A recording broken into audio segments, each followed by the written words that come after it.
Tantor Audio, a division of Recorded Books, presents Originals Ride by Chelsea Camaron, narrated by Joe Arden. Part 1. Past, 1980. Out of necessity, it begins. Sometimes the family we choose for ourselves can be more loyal than those we are connected to by blood. Ride until I die. The Hellions Motorcycle Club is my family. Round Man. Chapter 1. Eye on the Prize. Round Man. Dia, why are you with a dirty man like me? I look at the blonde-haired, blue-eyed beauty in front of me, with her high-cut jeans flaring out at the bottom and her tube top doing nothing to hide the points of her hard nipples. Her hair fans out from her face like she's an angel in a magazine. She taps her finger on her chin as if she's thinking about it. Rough fingertips over smooth skin. She licks her lips as I reach out and grab her hips. Bad, I growl, leaning down to bite the curve of her neck. Winding me up while I'm at work. Brick house, baby. You're a brick house. Sugar, you asked the question. She bats her eyelashes innocently. I just answered. Without any shame, I slap my grease-covered hands over the globes of her ass and squeeze. I'll give you rough fingers, baby. Don't tease me. Just please me. She leans up and presses her lips to mine. Like every time we touch, the sparks roll through me as if I have fire burning in my veins. How the hell did I get so lucky? I'm from the wrong side of the tracks. You're all class, sass, and goodness. I'm just a working man. Who's not afraid to get a little dirty? She chimes in with a flirtatious smile. You with me just to make your daddy mad? I ask, pushing her when I already know the answer. I can do a lot of things to tick off dear old Dad, Blaine. I don't have to be with you for that. Love you. Good to know, she says, pulling out of my grip. What you gonna do about it? We're gonna go there again. She moves beyond the front counter of the garage I work at to the office space. She wants more, and I damn sure will give it to her, but not until I get life in order. First, I have to get my shit worked out so I'm not busting my knuckles for an hourly paycheck. Clive's been good to me, but there are areas Tommy, my best friend and co-worker, and I see the potential to grow the business. Clive is old school and doesn't want to risk branching out. One day, though, it's going to be ours. Mine and Dia's. Before either of us can continue the conversation, in strolls her chump of an ex, Paul Watson, her high-rolling high school boyfriend, entering like he owns the damn place. Well, clue in, fucker. I'm going to own it. In time, this garage will be mine, just like Claudia is already mine. Claudia, still wasting your time pining away over this cat? When are you gonna let me have another chance? You following me, Paul? Dia asks bluntly with a hand on her hip and agitation showing. Baby, you're not that good. I'm here to see Clive with a business proposition. My gut churns and anger boils inside me like a volcano about to erupt. How dare this punk come in here and think he's going to give Clive a business proposition? I have busted my ass in this shop since I was 13 years old. I earned my place. There's no way in hell Paul or anyone associated with him will come in here and take it away from me. I don't have much in life, but my dad always told me a man's work will speak louder than his words. A man's drive will take him further than riding alongside someone else. And sometimes a man waits because, when the perfect opportunity presents itself, a real man will be ready and in position to make a play. My work speaks louder than my words, and my drive has gotten me this far and will only take me further. I will be damned if I do it on someone else's coattails, dime, or plan. The opportunity is here. The time is now. Clive ain't got time to listen to any proposition from you. With a smirk of arrogance that makes me want to punch his teeth in, Paul steps back with his hands in the air. He ain't gotta listen to me. Just give him a message. My uncle and his brothers are riding in next week and they want to talk one-on-one. Stepping out from behind the front counter, I stand toe-to-toe, towering over Paul. Last I checked, I'm a mechanic, not a messenger boy. With a sneer, I look down at him. Looks like that's all you. He steps back, trying to put space between us, and I feel Dia stand at my back, but not moving to pull me away. It makes me proud that she takes her place, but I'm on edge that she even has to do it in the first place. Give him the message, Blaine. I promise you, if you don't, the next message I'll be giving to my uncle will put your name on a radar you don't want to be on. Your uncle ain't shit, Paul, just like you. The town talks. He beat the hell out of his woman and took off to Florida. Ain't nobody seen him in years, and not a damn person in Haywood's Landing has missed him either. Watch yourself, Recklinger. He looks around my hulking frame at Dia. Claudia, when shit goes down, that's the last man you want to align yourself with. Two soft hands grip my forearm as I feel her heat come closer.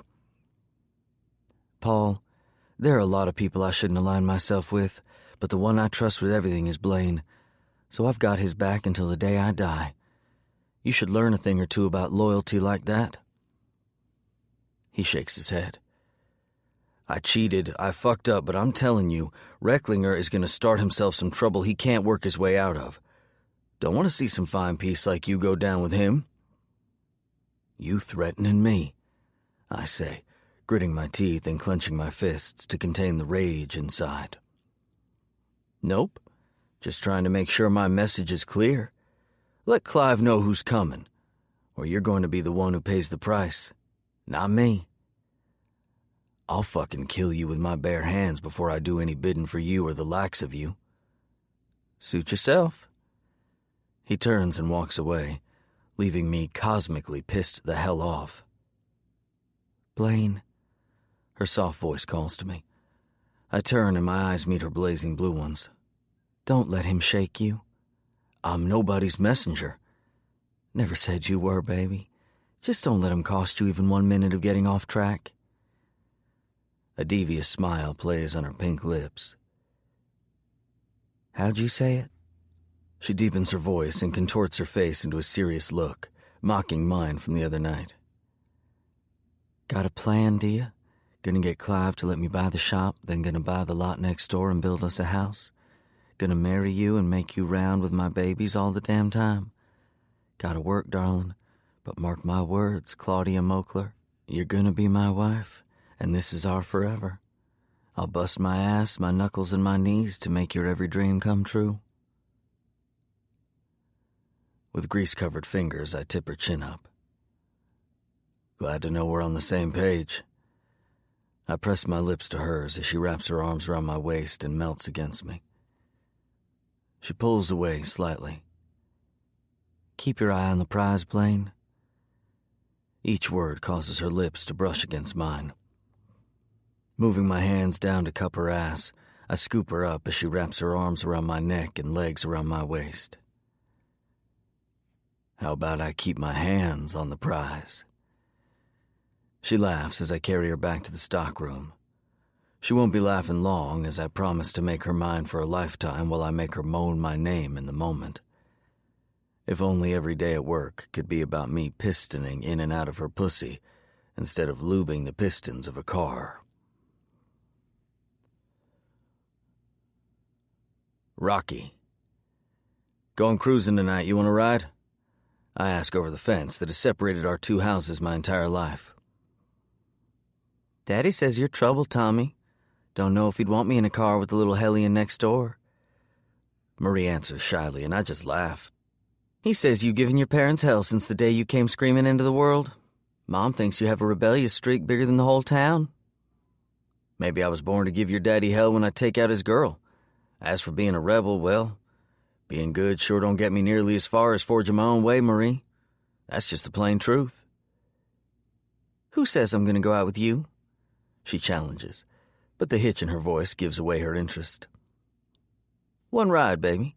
You know you want to hear how that Camaro rumbles from the inside? Show off, she replies, but it's not a no. Gotta go to work. I'll pick you up at 9, Marie. Be ready. On a happy sigh, she says, Okay, Tommy, I'll see you tonight. I make my way to my car with a smile. Marie has grown up as the girl next door. From her pigtails that she got gum in once so her mom had to cut all her hair off, to the woman with large breasts, a skinny waist, and toned legs, she is a prize. Her dad should be worried about her taking a ride with a boy like me. The things I want to do to her. Just thinking about it gets my dick hard. First, though, I have to get through work. The house I just bought doesn't pay for itself. In fact, I came to my parents this morning to get the last of my things. Marie was out in her front yard looking delicious in her strapless romper. I had to give it a shot. I'm not looking for anything serious, but a cruise down to Elle's Drive-In would be fun. Then maybe I'll be able to give her a tour of my new place, get her opinion on my new bedroom, that sort of thing. I laugh to myself as I get in my car. Clive's shop, where Blaine and I work, is a short drive down the road. He's been my best friend since we got in a fight in elementary school. The little chump cut in front of me in line. I shoved him into the wall, he shoved me back. At 8 years old, we were rolling around the hall, trying to get hits in. We both got 3 paddles and a phone call home. The next day, we were the best of friends and have been inseparable since. Look, when a boy gets his ass beat in front of another boy and you both refuse to shed a tear no matter how hard the hits were, you bond. That's Blaine and me. No matter how hard the hits come at us, we take them together. For life, I'll be by his side and he'll be by mine. No matter whom we have sex with, whom we break up with, and whom we one day settle down with, Blaine and I will face it together. Danza. I'm hitting the road, Mary Alice, I yell from the kitchen to my girl in our bedroom. I hear her scurry out, and then she is rushing up to me. Her strawberry blonde hair is puffy on one side and flat on the other from how she was sleeping. She's in my t-shirt, which hangs down to her knees. There's nothing more sexy than my girl waking up satisfied by me and covered by my clothes. She wraps her arms around my neck and crashes her lips to mine. Knowing she has nothing on under the shirt, I slide my hand up her inner thighs. Gonna miss you, she whispers breathlessly against my lips. Gonna miss you, I say, giving her bare ass a squeeze before sliding my fingers through to dip inside her. Red, she moans, rocking into my hand. You gonna hit the road late if you don't stop? Just giving you something to think about while I'm gone, sweet thing. You ain't right. She gives me back with a smile before she kisses me again. Scooping her up, I wrap her legs around my waist as I let her ass rest against the countertop. Gotta have you one more time. After unzipping my jeans to free my hard cock, I slide inside her as she bites her bottom lip. Love you, Red. Mary Alice, you were made for me.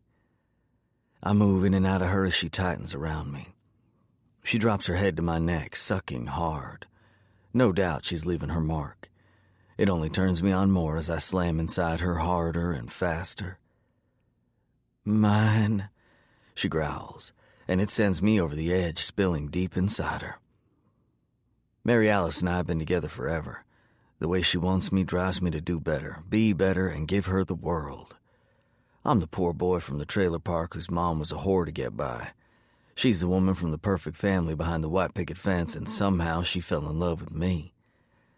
I barely made it through high school. I beat the shit out of everyone who looked at me wrong. In fact, when we were 10, that's how I met Blaine and Tommy. Blaine gave me a stare and I swung out, only to miss and have Tommy take me down football player style. Blaine pulled him off me. It was 2-on-1 and I wouldn't back down. Yet they stopped themselves from beating the shit out of me and instead asked me to play kickball after school. We've been raising hell together ever since. Mary Alice and I got together, and for the first time in my life, I had a family of my own making. Tommy and Blaine are like my brothers. Hell, I practically lived at their houses, spending the night at one or the other's based on whose parents would let me stay. Mary Alice would pack me a lunch with her own for school to make sure I ate something good. When school started to get hard, Mary Alice pushed me to stay in. The hours that girl spent helping me with homework and studying for tests. I promised her when we graduated I'd give her a house and provide for us. The only way I could do that was to learn to drive a truck. Over the road, they call it. Well, it pays the bills so my girl can have it easy, but it leaves little time for us to be together. I won't say it doesn't get lonely sometimes, taking me back to the feelings I had before Tommy, Blaine, and Mary Alice came into my life. It is what it is, though, and we all get by together. We make it work. With one last kiss to Mary Alice, I leave her with my cum dripping down her legs before I zip up my pants and head out. I'll make a quick stop at Clive's to have Tommy and Blaine keep an eye on things for Mary Alice, and then I'm westward bound. Chapter 2. Fury. Round Man. 2 weeks go by, and things are smooth. Dia and I found a little trailer on the beach to rent. Her parents didn't approve of our decision to live together before getting married, so they made her leave everything behind. No problem. She's mine, and I take care of what's mine. Besides, my parents gave us the sleeper sofa they had for a few years for our bedroom. It's not the most comfortable bed in the world, but with Dia beside me, it sure feels like I'm sleeping on a cloud. Then a client came in with an old Ford Pinto that needed some work. Rather than wait for the car to get fixed, he sold it to me cheap. My buddy Tommy helped me in our downtime to get her tuned up. So now my girl has a ride that I can trust, a job she may not love but she likes, waiting tables and making pies at the local pizza shop, and a place of our own. If I keep working hard, I'll get her a ring. Then I will make an offer to Clive on the shop, and we will have it all. Tommy and I are out back, tossing tires into the tree line, when a rumble catches our attention. More specifically, the distinct tick of a group of Harley-Davidson motorcycles. Tommy and I both ride. I have a Sportster, while he has a Duo Glide, both from the early 60s, but both solid bikes. Haywood's Landing is a small town in North Carolina off Highway 58 near the coast. There's not too much to the area, and especially not too many that ride motorcycles. 1, 2, 3, 4. The bikes keep piling in, finally stopping at 8. I'm not the kind of man who rattles easily, so the number of men doesn't intimidate me, though it should. After tossing the last 2 tires into the woods, Tommy and I make our way back to the shop, thinking Clive would be taking on a big job with all these bikes pulling in. We are one of the only shops in the area that work on motorcycles, and although an unauthorized dealer, we do carry the name brand parts and accessories from time to time. We are happy to have any opportunity to show Clive where we can do more. This is where Tommy and I see expansion. Clive wants to stick with cars. I want to shop for bikes. Tommy, he sees the potential with bikes, but he wants to restore the classics as well as modify the cars of today to be faster. I swear the man should go work for Winston Cup Racing, but he likes coastal life, and that would require him to move. Walking in through the back, we are too comfortable. When I hear Clive's raised voice, I barely pull myself back from storming right in unprepared. I ain't doing shit that has to do with no gangs, fury, fuckery. I don't care what you call yourselves. You got no place in my shop. He sets the stranger straight as I battle my instincts to rush in. Watch yourself, Clive, a gruff voice says calmly. Too calmly. We're a brotherhood. I get we're in small-town Carolina, but we're a motorcycle club. We are an organization, and we want to do business with you. We aren't here to take anything from you, but rather work with you. However, if we have to take, well... I hear the guy give a half chuckle. We will. There is a pause before the man says, by any means necessary. My blood runs cold, and roaring fills my ears. Instinctively, I grab the small Beretta Tomcat pistol off the shelf in the stockroom where dust covers every inch of space, since we don't often clean. There are 7 rounds in the magazine. I double-check the gun. One thing about Clive, he likes handguns to always be loaded and in reach. He always told us, ain't been robbed and ain't about to get robbed. Well, I'm not about to let Clive down. He has been clear that he doesn't want to do business with these men, whoever they are, and it's time they see their way on down the road. When I open the door and enter the office area, my heart stops. A man stands in front of Clive, not more than 10 feet from him, with a gun aimed right at his chest. There are 6 other men, all dressed in jeans, leather, and motorcycle vests, standing around with stone-cold faces. I don't see the 8th man and assume he's out front as a lookout. I don't have enough rounds in this gun to take them all out. "This don't concern you two boys. Go on," the man wielding the weapon says, waving us away with the barrel of the gun. I look at Tommy, who moves closer to the desk where we both know there is a revolver just under the top. If I have to use this, I better make every shot count, then pray like hell Tommy can cover the other men.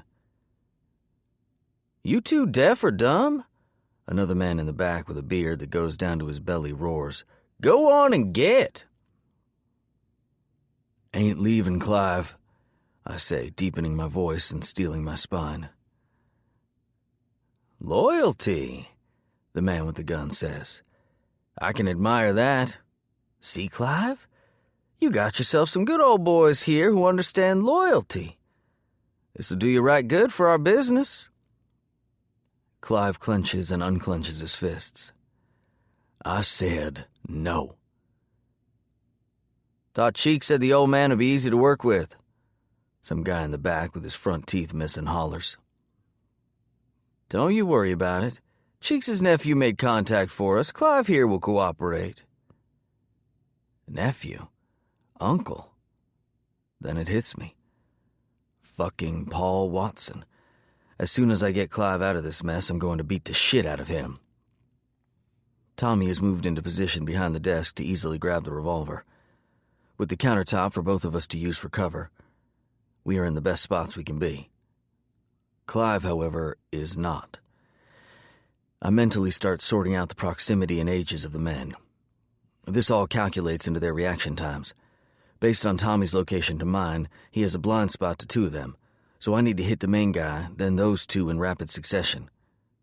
Each shot has to count. There will be no second chances today. The man with the gun looks at me. If Clive can't be reasonable, I'm sure one of these young men will understand that business is business, and our deal is a lucrative one. I look at Tommy, who nods at me before he scans the men again, most likely doing his own mental calculations since his rounds are limited as well. "Clive has a good business going, fellas," I try to reason. "We appreciate you stopping in and all, but you know what they say. If it ain't broke, don't fix it. Clive likes things how they are. It ain't my place or yours to change that." The man smiles at me with a wicked grin. There is no remorse to be seen, no empathy, nothing. The man in front of me is a dead man on the inside, and if this keeps on, I'm going to make sure he's dead on the outside as well. "Blaine, Tommy, go on out back and finish those tires. We're closing up shop for the day." Clive instructs, then steps back. I can tell he's trying to get to the front counter where he can have cover and possibly reach the desk. "We're good," I reassure him. "Tires are done. We'll help see your guests out and lock up." I stand my ground firmly. I don't care if I die today. I will do it, not backing down to these assholes. Fear doesn't hit me. Adrenaline keeps me at the ready. I have the love of a good woman, and I'm going home to her tonight, damn it. The man raises his gun and slides off the safety as he aims for Clive's head, stopping him from reaching the safe zone behind the counter.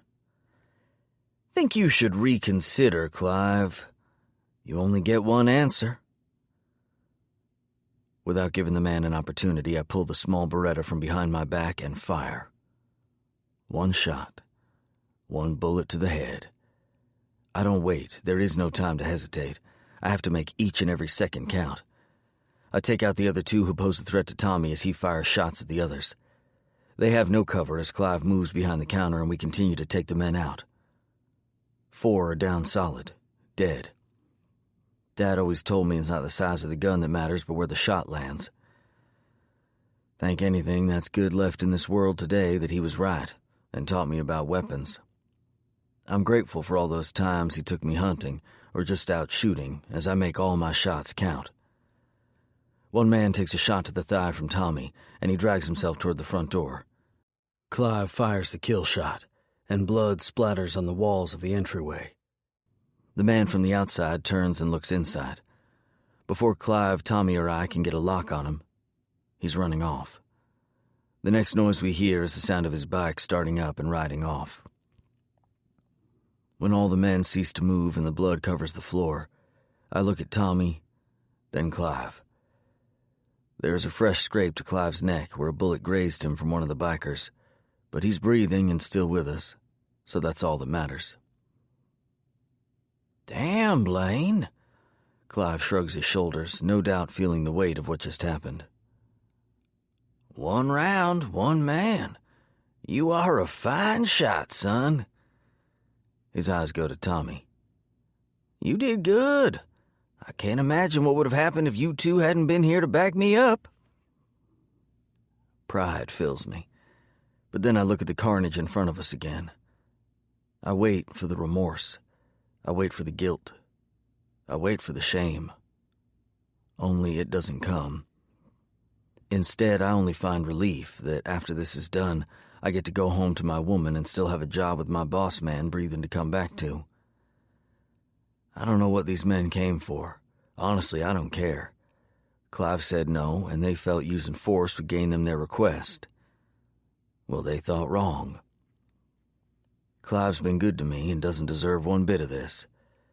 I'll take his back any day, as if he were my own dad. These men picked the wrong place to try to force their agenda. Paul Watson better watch out. If the police don't lock his ass up when they finish here, I'm going to find him. And when I do, I'm going to beat him so badly his own mother won't recognize him. He will know he need not mess with what's mine. Fury MC should know after today they need not ride into my place looking to force any deals. No one messes with what matters to me. This shop, Clive, Dia, hell, the whole damn town, it's all mine. Chapter 3. Endless Possibilities. Round Man. "We're gonna have to take you boys downtown to get your statements," an officer says with his hands on his stick and the butt of his gun, as if we pose some threat. Looking around at the bodies on the floor, I shake my head. The shock is setting in. Taking a life, a man's life, even when threatened, weighs heavily on my soul. This isn't like shooting a deer to have meat. In the moment, however, I couldn't think. I had to eliminate the problem. Now it hits me, though. I lean over and dry heave as I fight back my need to vomit everywhere. Clive claps me on the back. "It's okay, son." Standing up, I ready myself to go in with the cops as the paramedics take out one man at a time in black bags on their gurney. Moving to the desk, I pick up the receiver on the telephone. My fingers shake as I try to focus on turning the numbers on the rotary dial. "Zealous Pizza?" Dia answers. "Dia, it's me." "Blaine, you ordering lunch, baby?" "No. Something happened today. If Paul comes by there, you stay away from him. After work, you go to Mary Alice's until I come pick you up." "Time to go," the cop says to me, and I hate that I can't explain to her what's going on. "Blaine, you're scaring me." I can hear the worry in her voice. "Nothing to worry about. Just don't be alone and don't go anywhere near the chump. Clive, Tommy, and me got a ride to the station." "Beaufort. You're going to Beaufort, not Cape Carteret," the officer informs me while still giving me the space to talk to my girl. I can respect him for that, even if he looks like he's ready to jump out of his skin from dealing with me. "Why are you going to the jailhouse?" Dia asks bluntly. "I didn't do anything wrong. Some of Paul's—" "Time's up," the officer says. Look, I promise I'll explain everything later. Just promise me no talking to Watson, and you'll go to Mary Alice's. I promise. But if you need me to come bail you out, I'll be there. I hope not. Love you, Dia. I love you, Blaine. Whatever is going on, we'll get through this. With her reassurance, I feel some of the weight lift off me. No matter what anyone says, I wouldn't change a thing today. Clive was in danger, and I won't ever turn my back on him when he's always had mine. The only thing I would change is I would have kicked Paul Watson's ass the day he came in, playing messenger boy. After hanging up the receiver, I head out the front door, unable to avoid stepping in blood. Promptly, the fresh air hits my nostrils, causing me to hunch over and dry heave more. You two get in the back of my patrol car. Clive, we expect you to follow us in your truck. Understood, Clive says to the officer. Then to Tommy and me, he says, Boys, it's all right. Is it really? Is anything ever going to be all right again? Who were the men we just killed? Did they have families? I know they were bad men, but why were they here? All the questions dance in my mind as I climb into the back of the Plymouth Enforcer beside Tommy. I want to laugh stupidly at the fact that Clive gets to drive himself in, but Tommy and I have to ride in the cruiser. Funny how everyone always says we're hellraisers, yet today we were simply trying to have a good man's back. The ride is a blur, as I keep trying to figure out why the men were at Clive's shop in the first place. His business has always been on the up and up, so why would Paul Watson put him on anyone's radar? I still have no answers when we pull up to the Beaufort Courthouse and police station. Our local office is small and more of a hub for the west side of Carteret. Immediately, they separate the three of us into different rooms. I'm in a small office with a table, 2 chairs, and nothing else. A different officer comes in and takes a seat across from me with a file in his hand. Not your first time here, Mr. Recklinger. I drop my head. This man can't be serious right now. Did some dumb shit a few years ago. Joyride was all it was. He opens the folder to pull out a blank piece of paper. Sliding it to me, he unclips a pen from his shirt pocket and tosses it on the table in front of me. I'm State Bureau of Investigations Agent Westlake. We need your statement of today's events in writing. Okay, I agree. There is no point in arguing. As much as killing is wrong, what other choice was there? I couldn't let them hurt Clive, and I'm certain they would have killed us all if we didn't bend to their will or shoot first. Leaning over the table, I begin to put into words what happened this afternoon. When I finish, I lay the pen over the paper. I look at the man across from me who has remained emotionless. Do you have any questions for me, Mr. Recklinger? No, I answer, knowing better than to ask a cop anything. My words won't get twisted. He has my statement in writing, so now I just need him to let me go. Well, I have some for you. I nod my head but don't speak. I don't have money for an attorney, and I don't see how I would need one.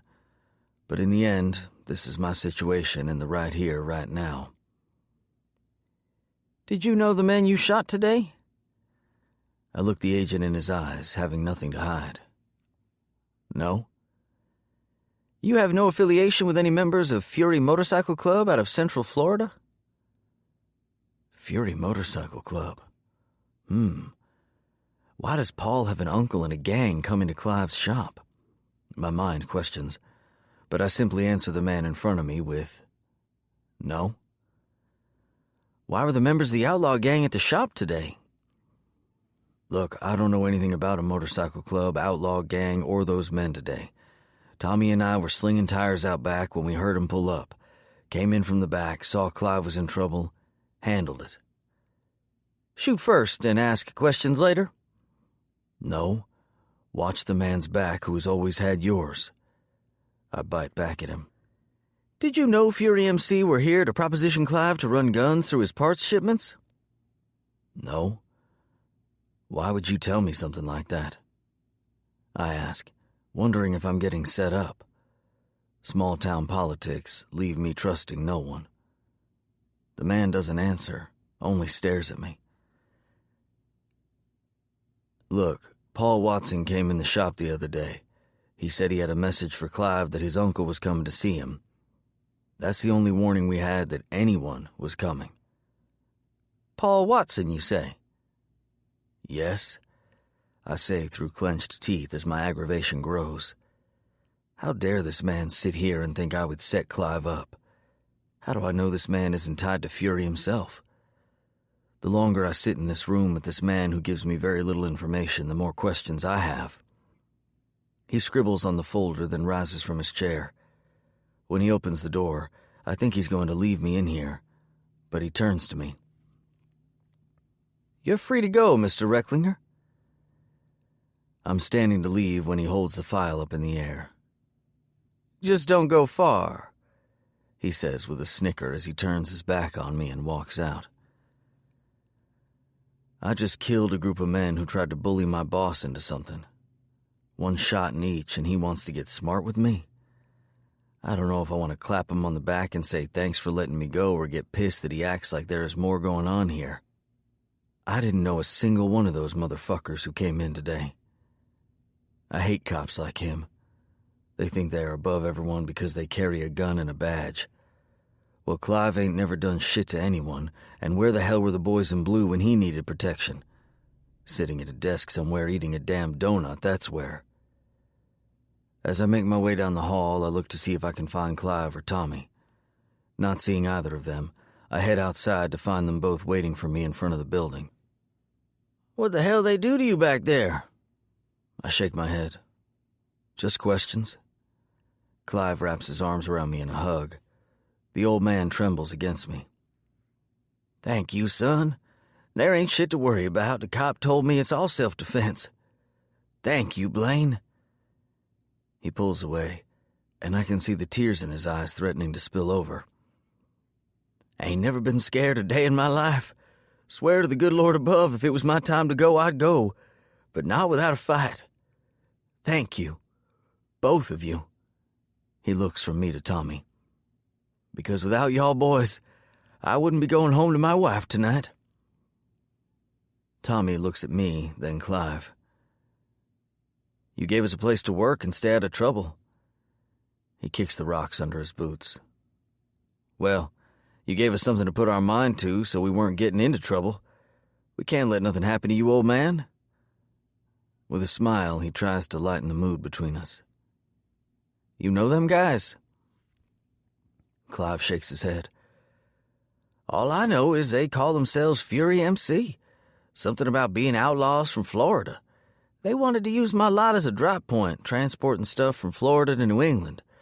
I don't have a clue what they were running, but I don't want nothing on my property that ain't mine. Transporting. What the hell could some outlaw biker gang from Florida possibly want to transport from one end of the country to the other? And the State Bureau of Investigations is involved.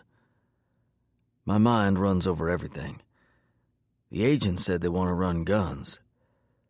Transporting guns through old Clive's shop seems ridiculous, though. The more I think about the different things they could push for later or in the long run, the more my head hurts. The truth is scary. The truth is that the possibilities are endless. Chapter 4. Plans change. Round Man. Clive drops us off at the shop where Tommy and I left our bikes. With nothing more than a wave goodbye, I climb on Old Faithful, my Harley-Davidson Sportster, and speed off. Rhett and Mary Alice live on a 3-acre place surrounded by cornfields. High school sweethearts, they moved in together right after graduation. If it weren't for Mary Alice, I doubt Rhett would have finished school. He drives a truck, and thank fuck he was in town today when I sent Dia over there. He's in and out of the area so much sometimes he can be gone for a few hours, and other times it's for days. Mary Alice is a tough broad and wouldn't let anyone get to her girl. But I like the comfort of knowing Red is home too. He's gone more days than he's home, so I got lucky he was in town. Mary Alice could handle herself if need be. Dia too. but I feel better knowing my friend has my woman's back. With their house out in the open, no one can approach without them knowing it first. Rhett is on the front porch, lighting up a smoke as I pop the kickstand down. "Damn, Blaine, Dia said you went downtown." I nod as I step up beside him. He pulls his pack of cigarettes back out to offer me one. "Nah, I'm good. Just need my girl." "Want to tell me what happened so I know what you said on my doorstep first?" "If I had answers, I'd give them to you. I just needed to know she was safe while I was unavailable." I run my hand through my long hair, retying it back in a ponytail down my back. "These fellas rode up on Clive today." "So I heard. Small town talk and all that." Shit. I feel panic, like a punch to the gut. What does Dia know? "You and Tommy took out 7 members of Fury MC, a group of outlaw bikers from Florida. According to the local news, you're like a damn hero, man." I drop my head. A hero I am not.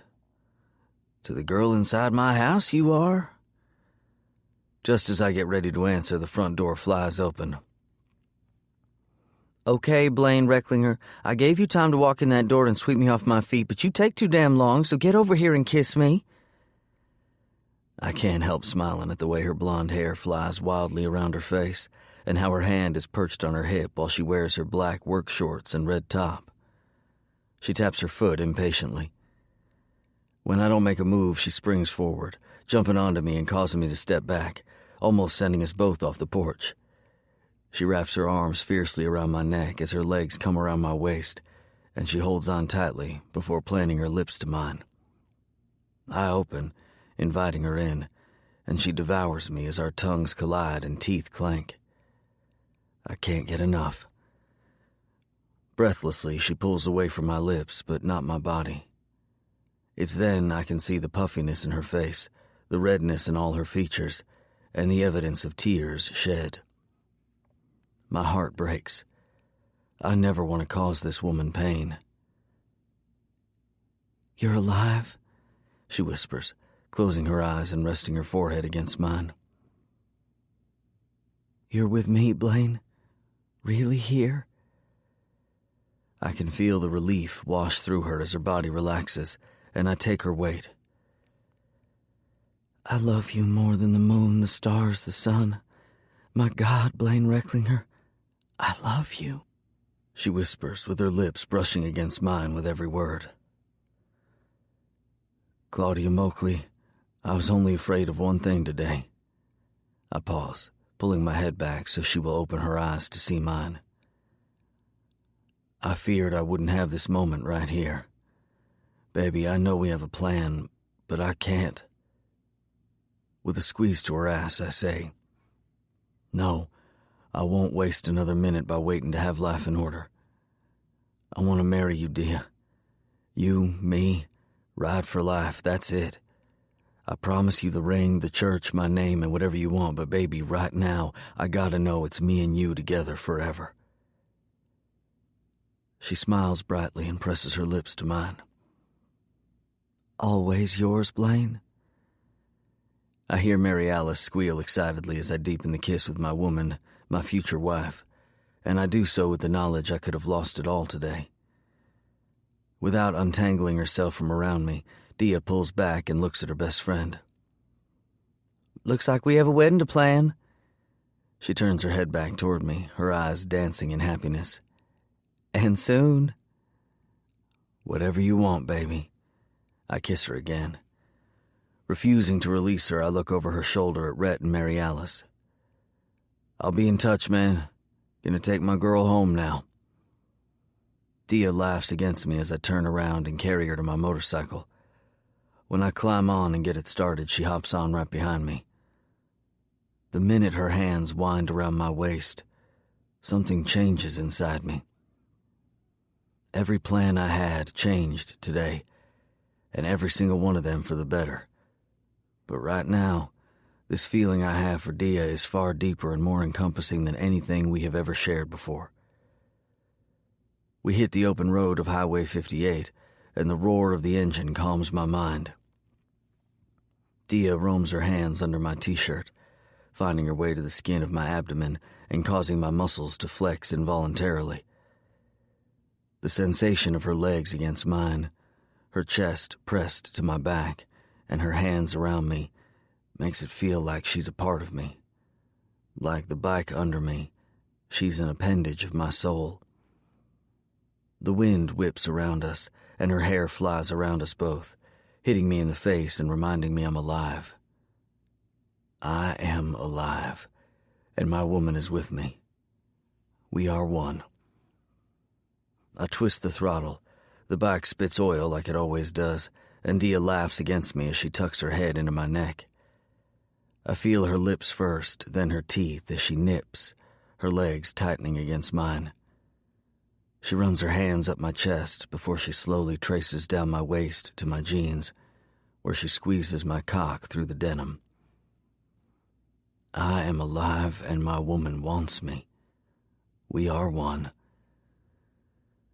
Pushing the bike harder, I'm careful as we ride not to hit a bump, yet still pressing the vibration through us both as I turn onto Highway 24, rather than make my way to our place on the beach. When the turn for 9 Mile Road comes up, I slow without coming to a stop. Instead, I roll us onto the road. 9 miles of open road. 9 miles of tight curves on a narrow road with the woman I love. 9 miles of life remembered. 9 miles of life cherished. 9 miles of a life of new beginning. 9 miles I ride, me, Dia, and nothing but pavement beneath us. Then, when I can't fight the need to be inside her anymore, I take my woman home and make love to her, knowing that plans change, life kicks us in the ass, but one thing that will never in my lifetime change is the love I have for the woman with me. Chapter 5. Dreams. Round Man. Clive told Tommy and me to take a few days off. He even offered to pay us to do it. In good faith, I couldn't let the man clean up the mess on his own, though. Therefore, Tommy and I both arrive at the shop on time as if it were any other day on the calendar. Only it isn't. We both look like hell and heaven all twisted into one. Knowing what we came so close to losing yesterday, it's obvious Tommy slept about as well as I did, which was none. The glimmer in his eyes and the way his woman Marie drove by here on her way to work just to blow him a kiss tells me they had a similar night to Dia and me. They haven't been together long. What started out as a hookup may be turning into something more substantial. Only time will tell. And yesterday we almost lost it all. We both had the weight of taking a life on our shoulders. But at the same time, we both know if we hadn't, we wouldn't be here to experience today at all. We don't make it in the front door before the sound of a single Harley pulls up. Instinctively, Clive comes to the door and we turn to see who it is. Rhett twists the throttle, causing the bike to rev before he rolls into the parking lot. "Figured you could use an extra hand," he says, climbing off the steel machine. "It's appreciated," I tell him, as 2, then 3 cars pull in. We stand in awe as more people arrive, all to lend a hand in the cleanup of the front office for Clive. When I look over at the man who is as much a father to me as my own dad was, I see tears in his eyes. The events have shaken him. The age and worry stand out in his features, unlike before. The day moves quickly as each person takes on task after task. When the afternoon comes to a close, the front looks brand new with the fresh paint on the walls and new seats donated from a local dentist's office. Even the shop is spit-shined, and we got rid of some of the old oil stains. The town really band together today in the wake of a tragedy. As everyone says their goodbyes, Tommy and I are profusely thanked for stepping in to save Clive, and finally, we are left with just the 3 of us. "Boys," Clive says as we stand behind him while he locks the front door. "Did some thinking last night, talked it over with the missus, and we made a decision. Don't think now is the best time to be making decisions, Clive, I say suddenly, worrying over what the future holds for my job. I have more than me to think about. Claudia can't go home since her parents have made it more than clear if she's with me, she's not with them. I have to provide for us. Clive can't close the shop because of Fury. If so, they win, and they cannot win. I'm no spring chicken. The time has come to find out if retirement really means you get tired. He lifts the keys to the front door. Blaine, you've been here every day since you were barely a teen. There ain't an inch of this property that your hands haven't worked on. He takes my hand in his and turns it palm up. The cold metal of the front door keys hits my skin. I shake my head in shock. My mind goes back to the day I almost lost it all. The blue lights come on behind us. I should pull over. I should stop the car right now. I should do the right thing. Only Tommy and I aren't exactly the registered owners of the car we are currently riding in. In fact, if Clive finds out we're taking this particular car out on a test ride, I'm sure he would have a heart attack. The Plymouth belongs to Mr. Johnson, who is a personal friend of some bigwig in racing. The engine compartment no longer houses the stock engine, but a larger Chrysler engine instead. Everything is in line with the Mopar family to make this a real contender to hit the track if that is the client's intention. Tommy and I didn't bother to learn anything about the car. We simply took the first opportunity we had to take her out for a spin. Only we had to wait for Clive to get off work and go home, which left us to take this beast out at night.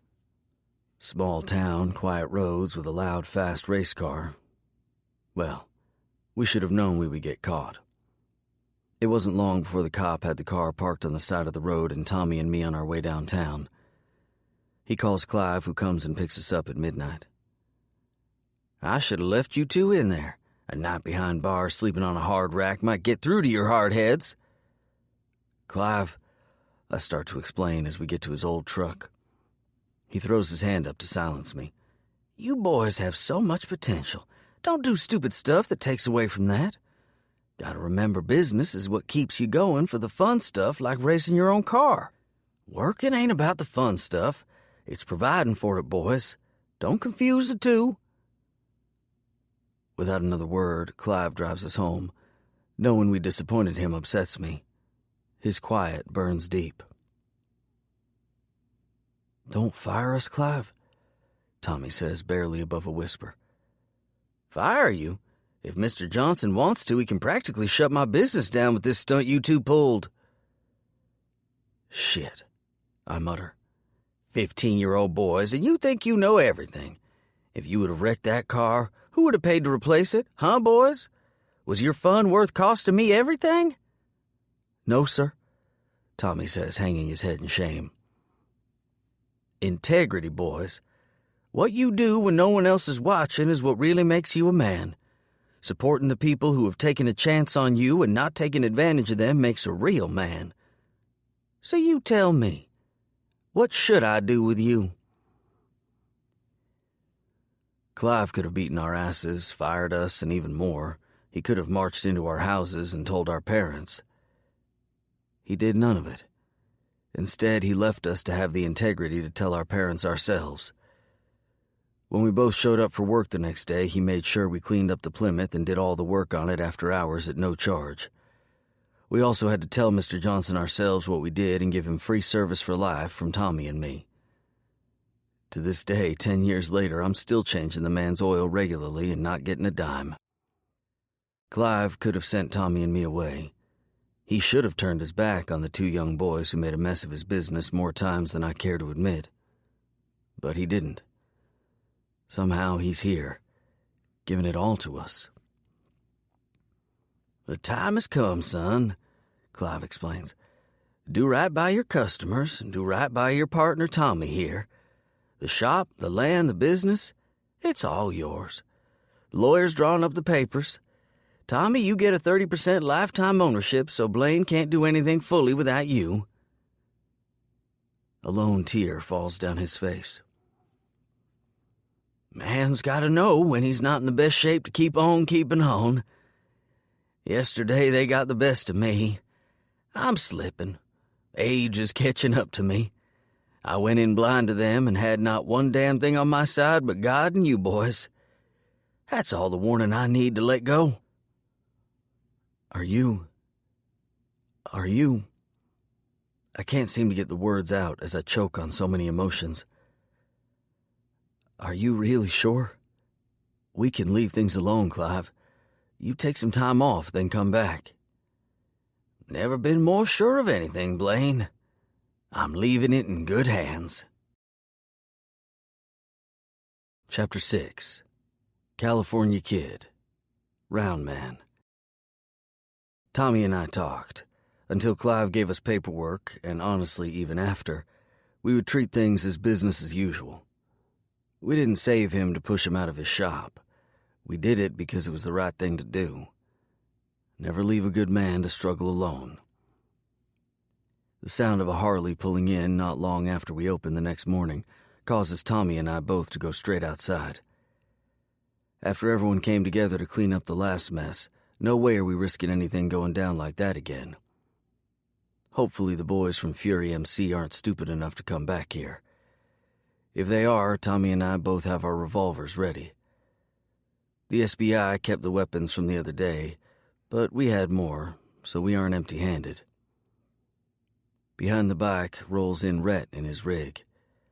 Without shutting it off, Rhett jumps out of the truck and heads over to the man on the Harley. They shake hands, and then Rhett points over to Tommy and me before the guy even dismounts. We make our way over to see a man with black hair slicked back and a goatee. He's in a black t-shirt, faded jeans, and boots. Just like Tommy and me, a chain hangs on his side from his belt loop to his back pocket holding his wallet. The chain isn't a statement like people think. It's there so that if our wallet slides up and out of our back pocket while we ride down the highway, we don't lose it. The man's saddlebags show wear. The bike obviously has some miles under it. Good to know. Rhett lifts his head to us. Blaine, Tommy, this is the California Kid, Richard Billings. Richard extends his hand for us to shake. Met him on the road back in Bama. Told him if he made his way to coastal Carolina, this was the best place to get his bike serviced. Thanks, man, I say to Rhett, who often meets people on the road and tells them if they are ever in the area to stop here for work. Rarely do we ever see them. Need a new rear tire and oil change, Richard says. You affiliated with Fury? Tommy asks with an edge to his voice. Fury MC? As in the gang from Florida? Well, I don't know. You tell me, how many Fury MCs are there? I give back, not liking that he's avoiding the question. Look, man, these fellas had a run-in with some boys from Fury. Can't be too safe. Rhett explains to Richard, then looks at us. Richard here's from San Fran. He's got no affiliation. He rides where the road takes him. Rhett pauses. Alone. Only then do I extend my hand and shake Richard's. Welcome to Haywood's Landing, Frisco. We all laugh as Richard raises his hands in the air, questioning the nickname.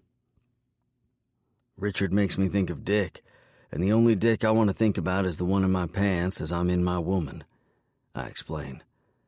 Amen, brother. Tommy backs me up. Well, Frisco, pull her in Bay 1 and we'll get started to get you back on the road. Got a local haul. I'll be back by this afternoon, guys. Frisco, stay for dinner. Mary Alice is making roast. I hate leftovers, so you be doing me a solid by eating.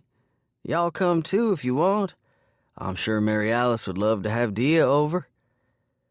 He looks at Tommy with a smirk. If you're going to make a go of things with Marie, then bring her on over too. You know the girls got to give their stamp of approval. Better sooner than later, Tommy.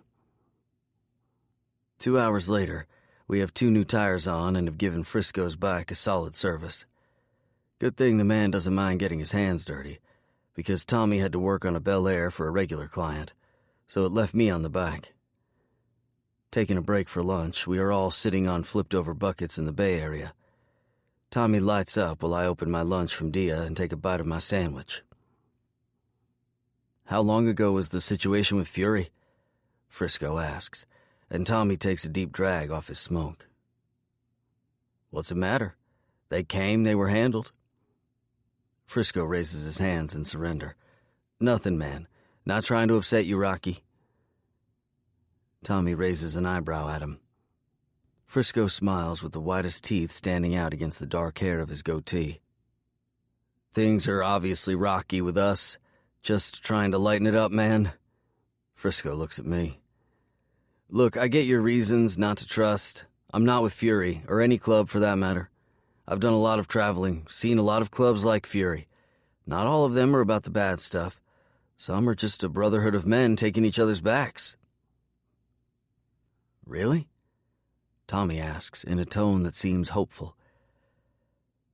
From what I've seen, this won't be the last you hear of Fury. They'll be back. You gotta ask yourselves if you're ready for that. Shit, I say, putting my sandwich down, having suddenly lost my appetite. They're looking to move stuff through here. They aren't going to simply ask once and move on. I've seen this in plenty of small towns. You're off the radar, easy to get stuff passed through by car or by boat. I didn't think about any of that. He's right, though. This probably isn't the end of Fury MC. I look at Tommy and see the same thoughts are going through his head. Well, Rocky, I begin, what the hell are we gonna do to keep our town safe? He laughs at my calling him by Frisco's nickname. Well, brother, reckon we better have our own thing going on so we are more than a two-man show when they roll back in. Gotta show them ain't no one coming to Haywood's Landing to cause mayhem. No, any hell-raising going on here is controlled by us. The three of us laugh. The situation is daunting, but we have to make light of it after everything that has happened, or we may just drown under the pressure. Together, we will keep Fury and men like them out of our town. Picking my sandwich back up, I feel okay again. Yup. We control the chaos. Chapter 7. Hellions Ride. Round Man. 1 week later, Frisco, the California kid, is still in town. He spends his days helping at the shop and having dinner over at Rhett's before crashing on his couch. Rocky and I are at the shop when 4 bikers pull up.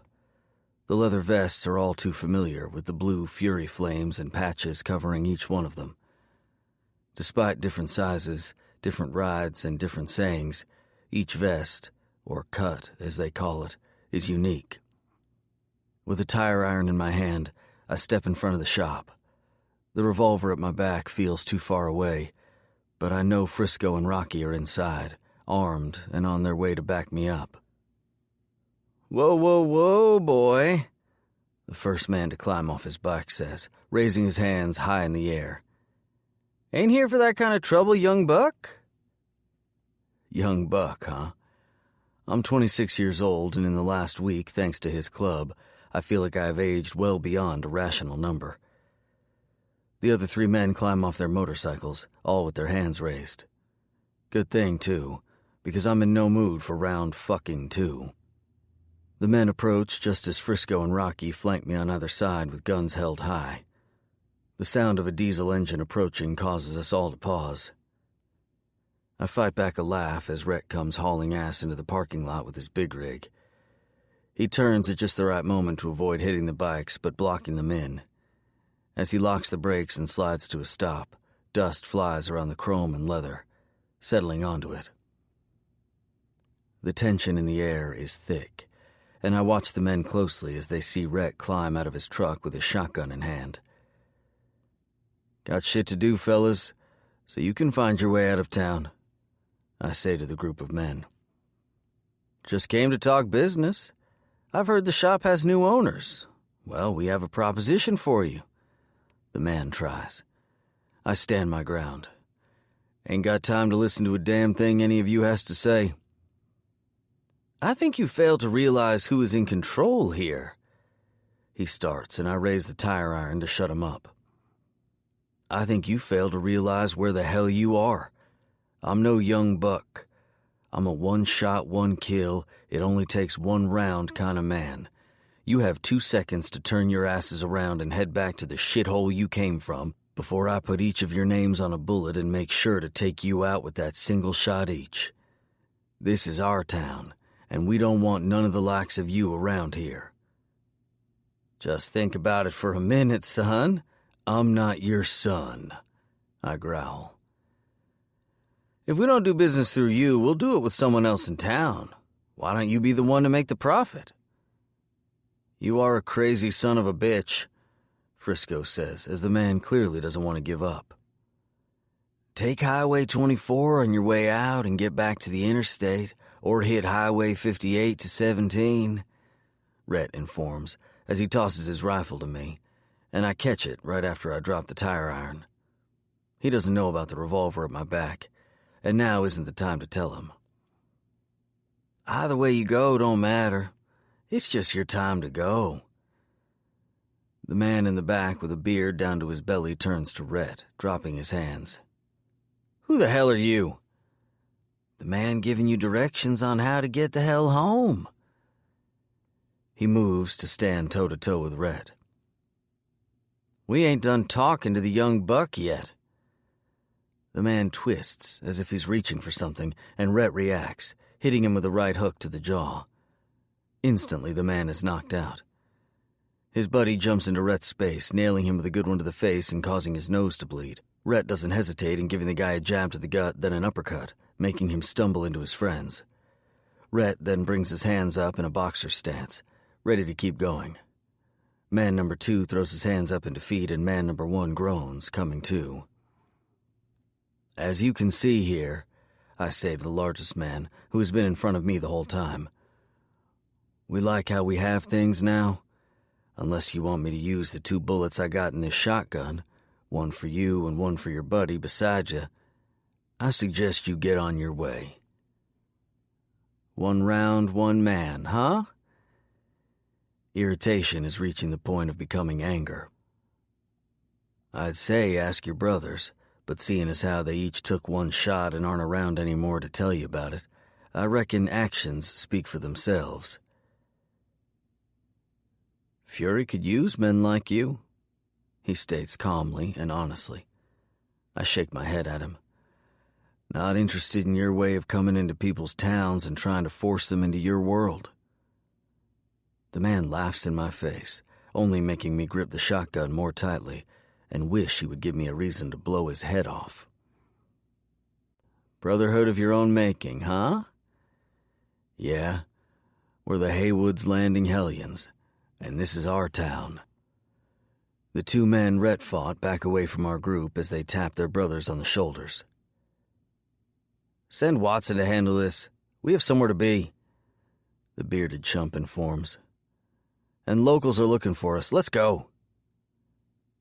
Yeah, you got places to be, so you go on so we can get back to work, Rocky says, dismissing them. This won't be the last you see of us. We know how to find you, Recklinger. The fact that he knows my name pisses me off. Well, I would hope so, since I'm in the same place you found us before. Ain't leaving. The men back away, never turning their backs on us as Rocky, Frisco, Rhett, and I stand in our places at the ready if they decide to pull something. Anger rushes through me. How dare anyone think they can come to my town and control what goes on in my business? Their vibrations of their pipes echo off Rhett's rig as they make the tight 3-point turn to get out. Frisco is the first to move. He gives Rhett a playful shove to the shoulder. Damn, Danza's got moves. Huh? Rhett questions, looking at us for answers. He doesn't get to watch much television. He doesn't know about the guy on the TV show driving a taxi who is also a boxer, Rocky explains. Does he have good hair? Rhett asks as he pretends to style his back. Oh, definitely just like you, Danza. I give him a hard time. Moves and great hair. The ladies are just lining up. Okay, round man. I'm going to put your name on a bullet. We all laugh. but then the weight of the situation settles on each of us. Fury isn't going away easily. Rocky is the first to state. Then I guess they'll have to learn this is how the Hellions ride, I say with all the confidence in the world. Frisco looks at each of us. Well, I haven't stayed in one place this long in years. Looks like I might just have to dig myself some roots. He smiles with his white teeth shining brightly. Danza, that couch of yours has been nice, but you think Mary Alice could find me a place of my own? You serious?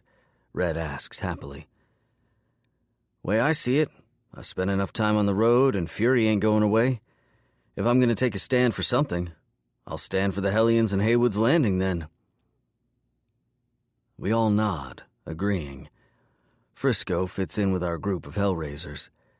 He may not be a local, but he stood with us today like he is one. For the first time since Fury rode in on Clive, things finally feel right again. Yes, Haywood's Landing is our town. Anyone who wants to come here and try to control it will learn all about the Hellions. Today, the Haywood's Landing Hellions have been born. It comes out of necessity, but the bond between us is still one of brotherhood, and together, we will stand strong against anyone who chooses to cross us. Chapter 8. Control the Chaos. Round Man. 2 months go by, and Paul Watson has been out of town the entire time. Quiet. Things are too quiet. Rocky, Danza, Frisco, and I don't believe it. In the meantime, the Hellions have formed. We don't ride alone, and together we are determined to keep Fury out of our town. In all of Frisco's travels, the man made connections, the kind that gave Danza the idea of changing his business runs. With his office inside ours, we get to stay close and monitor what is moving through Haywood's Landing. With Frisco now at his back, Danza is no longer on the road alone, which Mary Alice appreciates. Business has been good for Rocky and me. He's expanded to doing some custom rods and restoration projects that involve fabrication and not regular mechanics. I've been able to get a few more bikes rolling through, which is what I prefer to do. Add in the clients Clive has had for years, and we are making this work. Little by little, the four of us have found our way of controlling the chaos that crashed into our small town. Still, I want a piece of Paul Watson. His day is coming. Lying in bed on a lazy Sunday with Dia's naked body draped over mine, nothing tops this. Absolutely nothing. I trace my middle fingertip up her spine and back down all the way through the crack of her plump ass. She moans groggily against me. My morning wood only gets harder at the feel of her scissoring her legs over me. "Gonna marry me today?" I ask, to which she kisses my chest before her blue eyes meet mine. "Gonna go to bed tonight as Claudia Recklinger?" "Every night from tonight until the day I die, Blaine, I'm going to be Mrs. Recklinger." I smile at her. Has a nice ring to it. I massage her ass with my left hand while I tweak her nipple with my right. She slides the sheet off both of us and moves to straddle me. When she sits straight up, her nipples poke out in the air as my erection stands up against the crack of her ass, wanting in her heat. I lean over to the nightstand and pull out the small box I tucked away in there yesterday. "Got you a gift." She bites her bottom lip as I set the small box on my chest, then move my hand down to her golden curls between her legs. Pushing my thumb between her lips, I stroke her, applying a bit of pressure to her bud so I can feel her juices mix in my pubic hair and skin. She rocks against my thumb, getting us both wet with her arousal. "Gonna open it, or you gonna ride my hand?" I ask as I feel my dick pulse with need to be in her. "Both," she says in a heady whisper as she keeps her rhythm and lifts the box. Shifting my hand, I have 2 fingers sliding through her lips as she continues to grind against them. I watch the smile on her face grow as she looks into the box. Mary Alice said you hated the something blue tradition. She said y'all went everywhere, looking for sapphire earrings so blue they looked black. She stops her hips and nods. Took a run with Danza yesterday. Stopped off in Raleigh at the big store and found these. You gonna wear them when you become my wife? Carefully, she moves the box containing the earrings to the table. Her tits are in my face as she does so, and I take full advantage, putting one in my mouth as I play with the other. She laughs and moans as the sensations hit her. Without speaking, she moves back, causing me to sit up as to not lose her nipple my tongue currently circles. She strokes my dick as she positions it at her opening, then slides down, taking me all the way to the hilt. The feel of her muscles gripping me has me releasing my mouth and throwing my head back in ecstasy.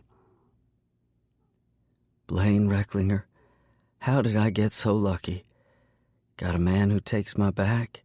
Got a man who provides, protects, and keeps his promises? Got a man who goes out of his way to give me good? Sugar, your woman is gonna give you good now. A devilish smile plays on her plump lips as she slides up, then rolls her hips on the way down my shaft as her walls contract around me. She moves her hands high up in her hair as her tits bounce freely. She rides me and doesn't hold anything back. Love you, dear, I groan out as I hold back my own orgasm. Her rhythm becomes erratic as she sends herself over the top, and then I finally thrust up and release deep inside her. Gonna be my wife tonight. Can't wait, she says, collapsing over me with my dick still inside her. We are one. Ride until we die. Chapter 9. 1 year later. The future looks bright. Round Man. Who would have thought a year ago that Rocky and I would not only have our own shop, but be in a situation to divide the business into 2 separate ones? Rocky had a wild night with his childhood friend who grew up literally next door. Marie and he have been steady for a while since their hookup. Most recently, the results of their premarital activities have Marie swollen with their first baby. A quick wedding tied up any loose ends for any of the Bible-slinging biddies around here. It took Danza a little while longer to get his head out of his ass and make things right with Mary Alice. A small beach ceremony, much like the one Dia and I had, made her Mrs. Rhett Purchton, all while wearing my woman's earrings. Women and those wedding traditions. I don't need to understand them. Whatever makes Dia happy keeps me happy. End of story to me and the men I know. The Haywood's Landing Hellions have grown. We had a few men prospect for us and patch in. We are an organized group with bylaws and a real system for both the shop businesses and the transports Danza and Frisco are running. We keep things tight. No man is ever alone. To make things official, we decide to take a ride to Deals Gap, North Carolina. There is a buzz going around about a ride known as the Dragon. It's a challenging course of mountainside and tight curves that carries you into Tennessee, all lining up on a map to look like the shape of a dragon's tail. With Marie home with little Dina, the 4 of us make the trip, leaving the other members behind to help her out until we make it back. Rocky and Frisco ride solo, and Mary Alice and Claudia proudly take their places behind Danza and me. The ride there is rough in some places, only making Dia hold on more securely. Just how I like it. We stop at the Deals Gap shack to pull over and stretch our legs. Then, before we get back on the road, I pull Dia to me. She's in skin-tight jeans and a black tank top with a jean vest. Her blonde hair is back in a braid that I wrap my hand around, then pull her head back to look up at me. Love you, Dia. She smiles brightly at me. Love you, Blaine? Love having you on the back of my bike, I tell her, rubbing the whiskers of my goatee against her jawline. No place I'd rather be? she whispers before I press my lips to hers in a kiss that is sloppy and loud, and I don't give a shit who watches. The four of us then climb on our rides, starting them up before Mary Alice and Dia settle in behind Danza and me. I raise my left hand high in the air, throw a finger forward, and then we take off. Danza rides to my right as my VP. Frisco is behind me as our enforcer, with Rocky riding beside him, taking up the rear as our sergeant-at-arms. We make the 11-mile ride through over 300 curves in the same lineup, with Dia's arms holding me tightly. Brotherhood, family, love, life, and the open road. This is what living, really living, is about. As we finish crossing over into Tennessee, we pull over. I look at each of my Hellions brothers one at a time, and silently, we all agree this is the final patching ride for every member in the future. This is the ride that will make men out of boys on bikes. With one wrong move, not only would you hurt yourself, but your brother would go down too. This is a ride to bond. This is a ride about life, loyalty, and love. This is our ride for now and forever. Fury MC has stayed away. Paul Watson moved to Florida, and we haven't heard a thing from him or his uncle's group. That doesn't mean we let our guard down. There are more clubs out there than the men of Fury, and Haywood's Landing is a good place to use as a go-through. We should know. Not only are we getting our own piece of the transports, but we have a little spot out in the Croatan Forest where we have a little Mary Jane business growing. A little bud ain't going to hurt anyone. The government just wants to control it. Well, they get enough tax money, and I won't be giving them any more. The risks are high, but the rewards are there. We have built this from the ground up, and we are making it work, not only for ourselves, but for our town. Part 2. Past. Out of loyalty, it continues. When it all falls apart around you, whoever is still with you will be with you always. Trust, believe, and give your all to those who don't walk away when the going gets tough. Life is always going to test you. It's how you overcome your failures, your losses, and how you face the next day that defines you. Round Man. Chapter 10. Ass and Sass. Danza. The double wide in the middle of a field is my little piece of heaven. The woman inside is an angel and a true gift. My job is unpredictable and keeps me gone more than I'm home.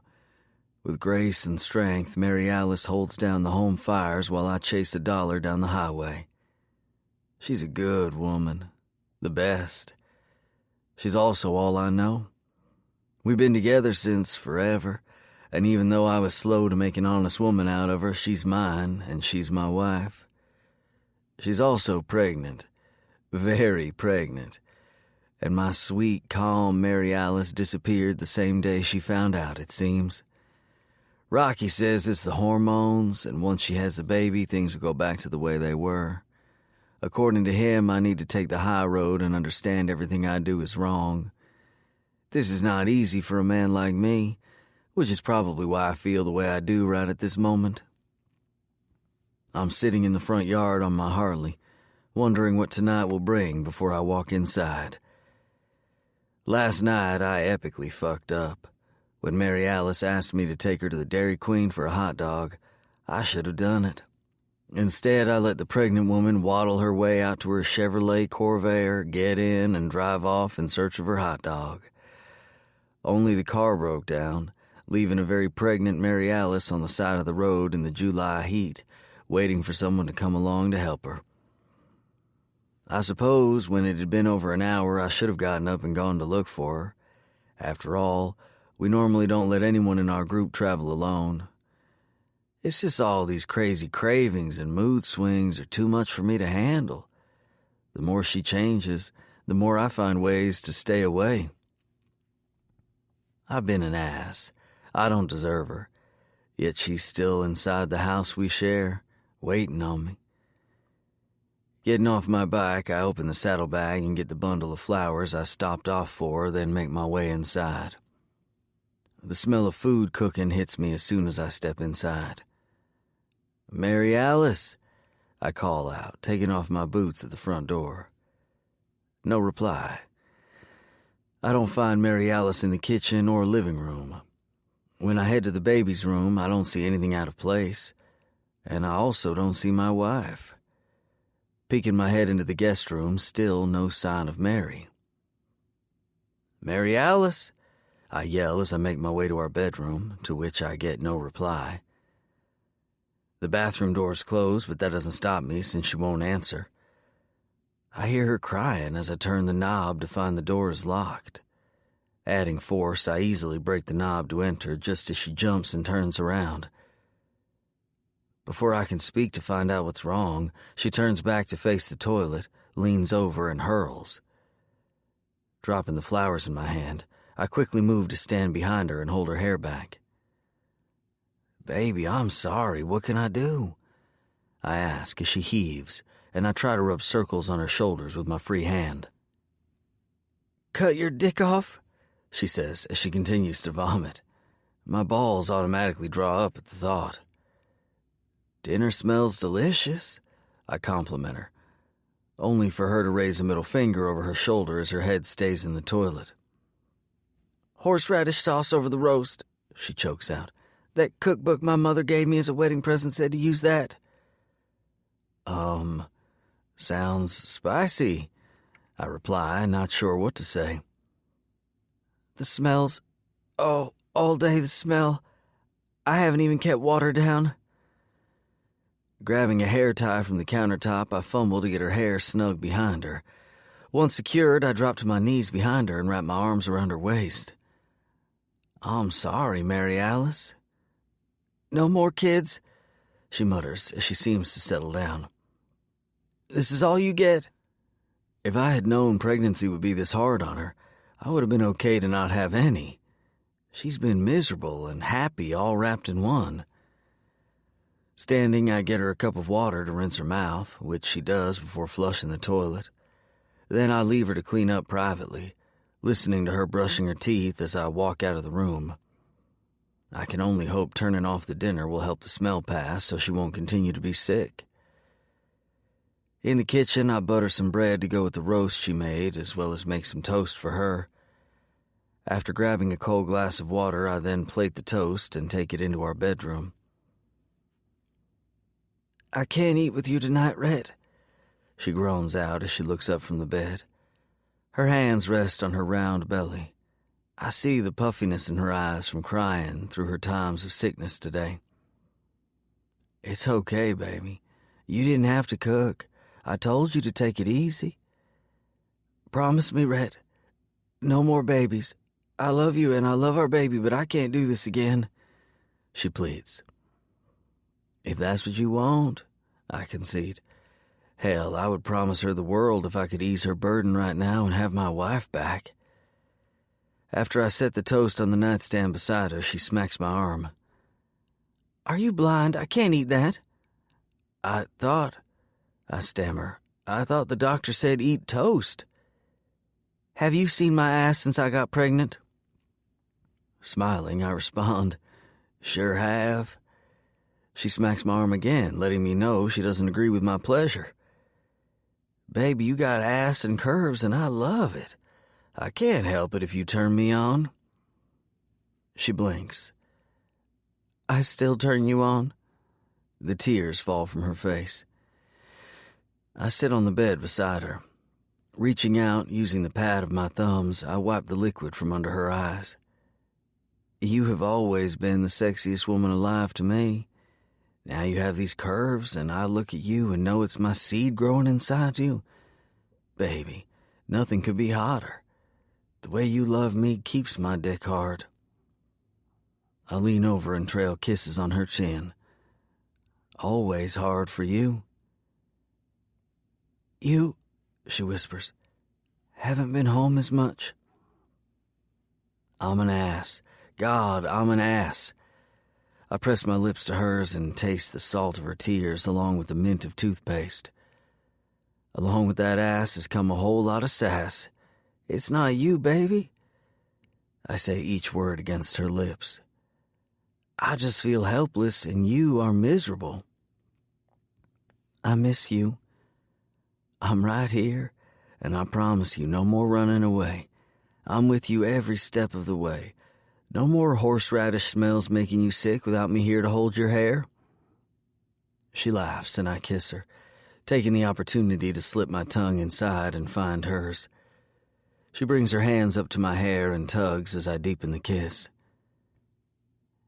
Need to feel you, she says, pulling away to catch her breath. After pulling off my shirt, I throw it to the side as I stand to remove my pants and socks. She slides her pants and panties off as I walk to the other side of the bed to climb in. Sliding her shirt over her belly, I kiss each side of it as I feel the telltale thump of our child kicking her. Daddy's gonna give Mama some lovin', little one. Go to sleep, I whisper to her belly, making Mary Alice laugh. She sits up so I can take her shirt off, and then I unhook her bra.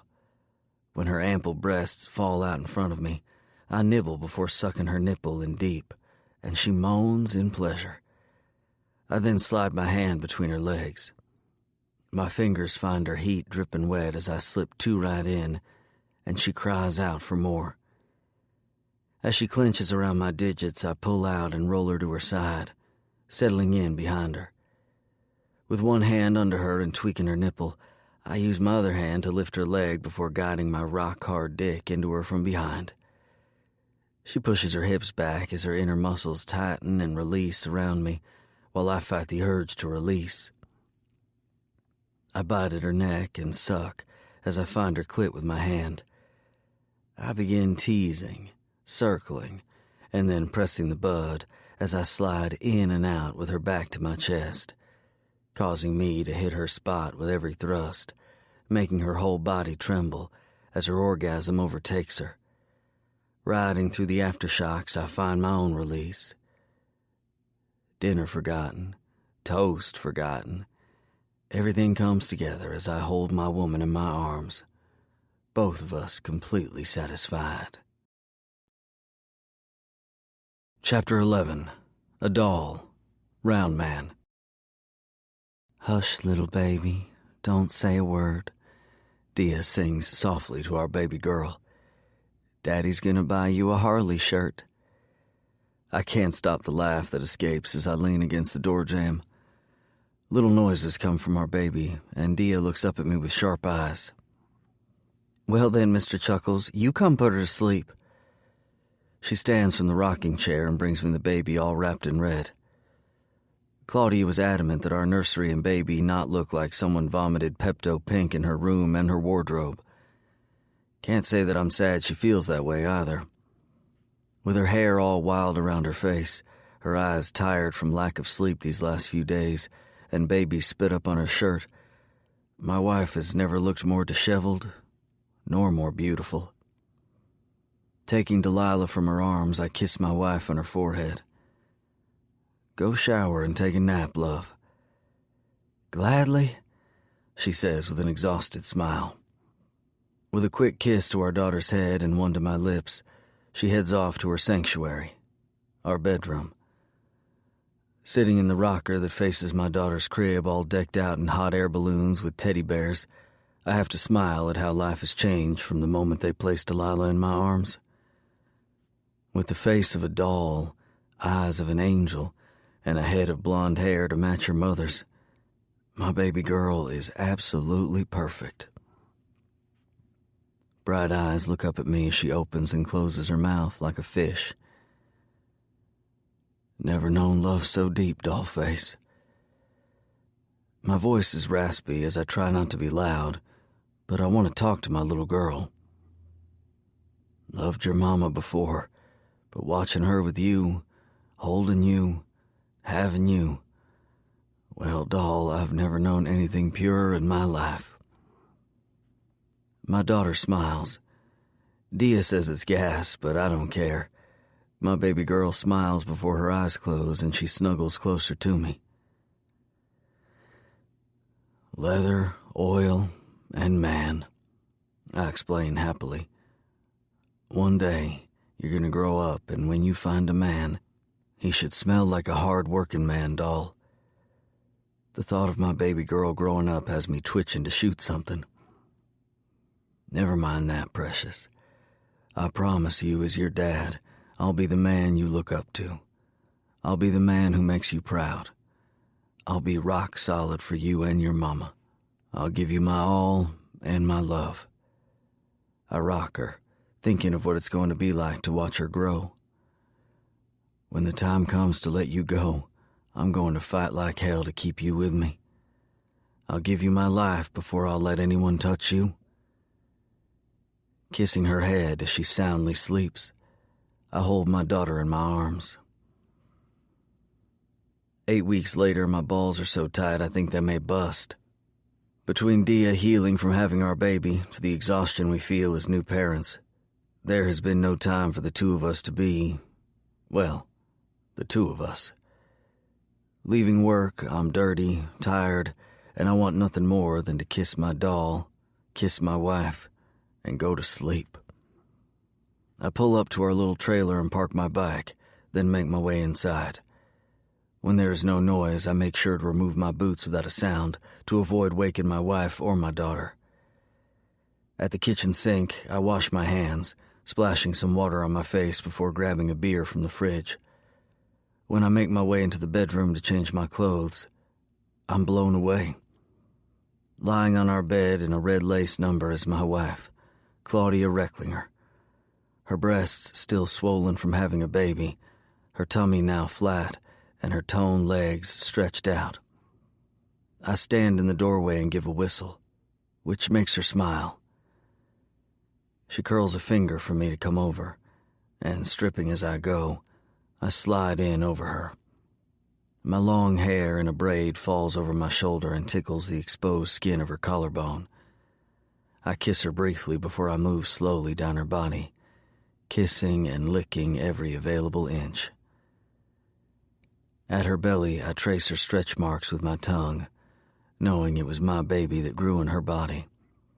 I forever marked her in the way she forever marked my heart, stretching me to a new capacity to love I never knew possible. With my teeth, I tug at her panties as she grips my hair in anticipation.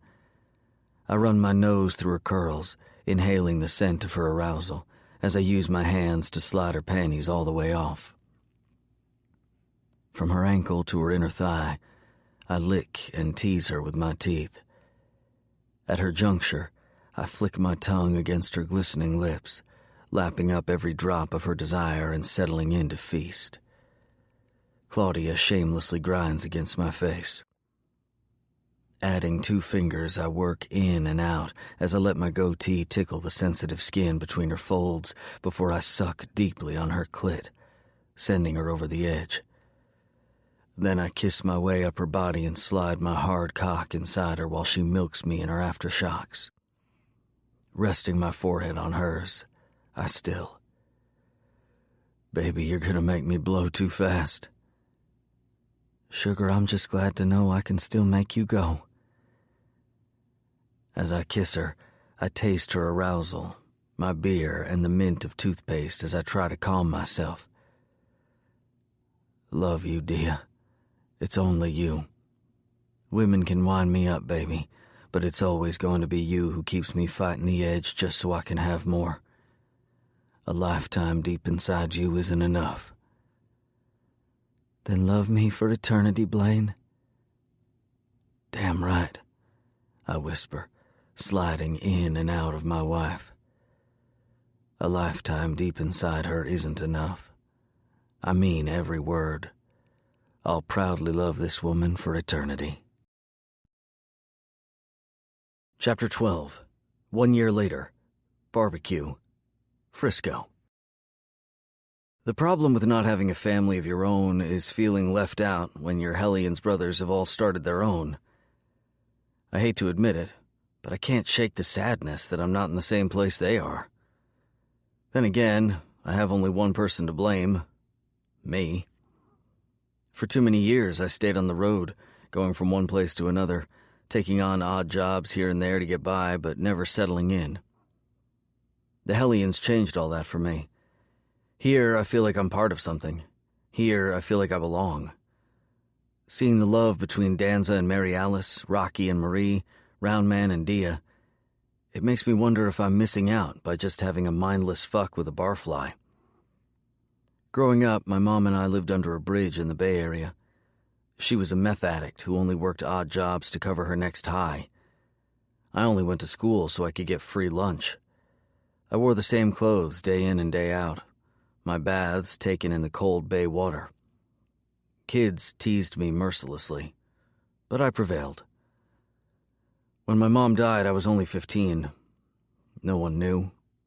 No one cared. I found her body in our blanket under the bridge and left her there, moving on to start squatting in foreclosed houses. I got myself a job as a busboy at a restaurant.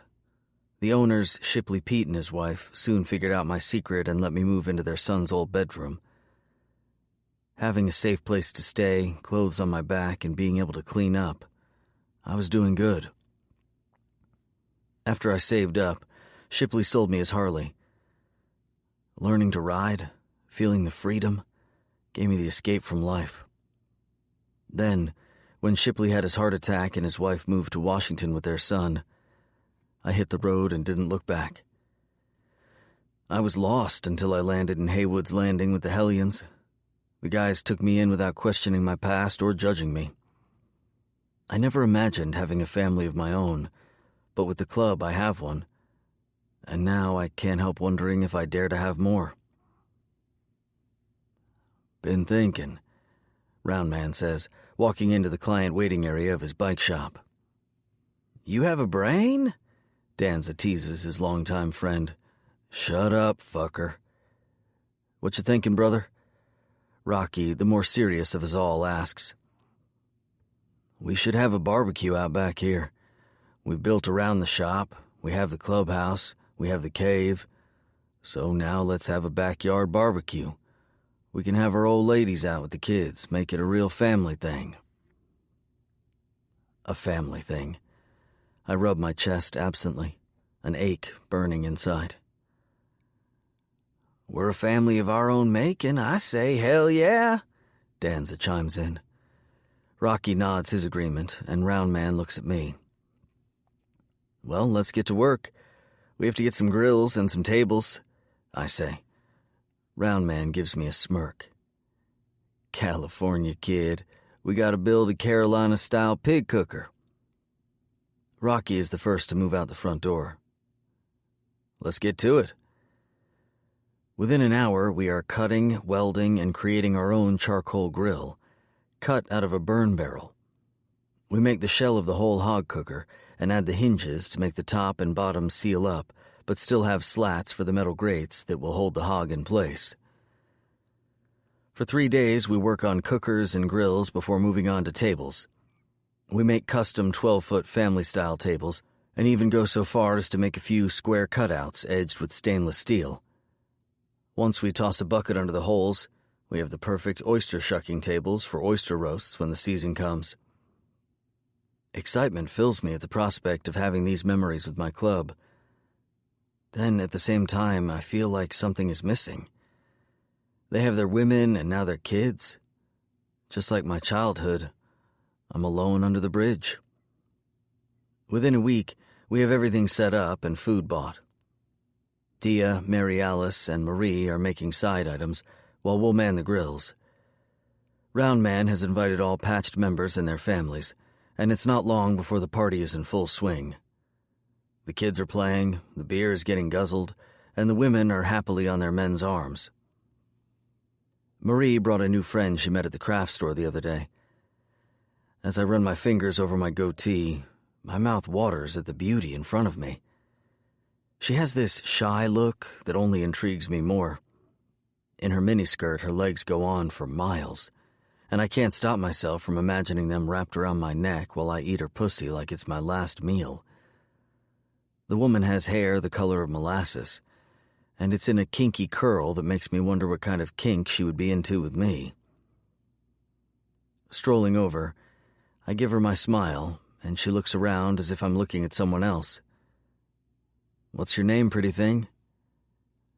Marie laughs, yet doesn't introduce us.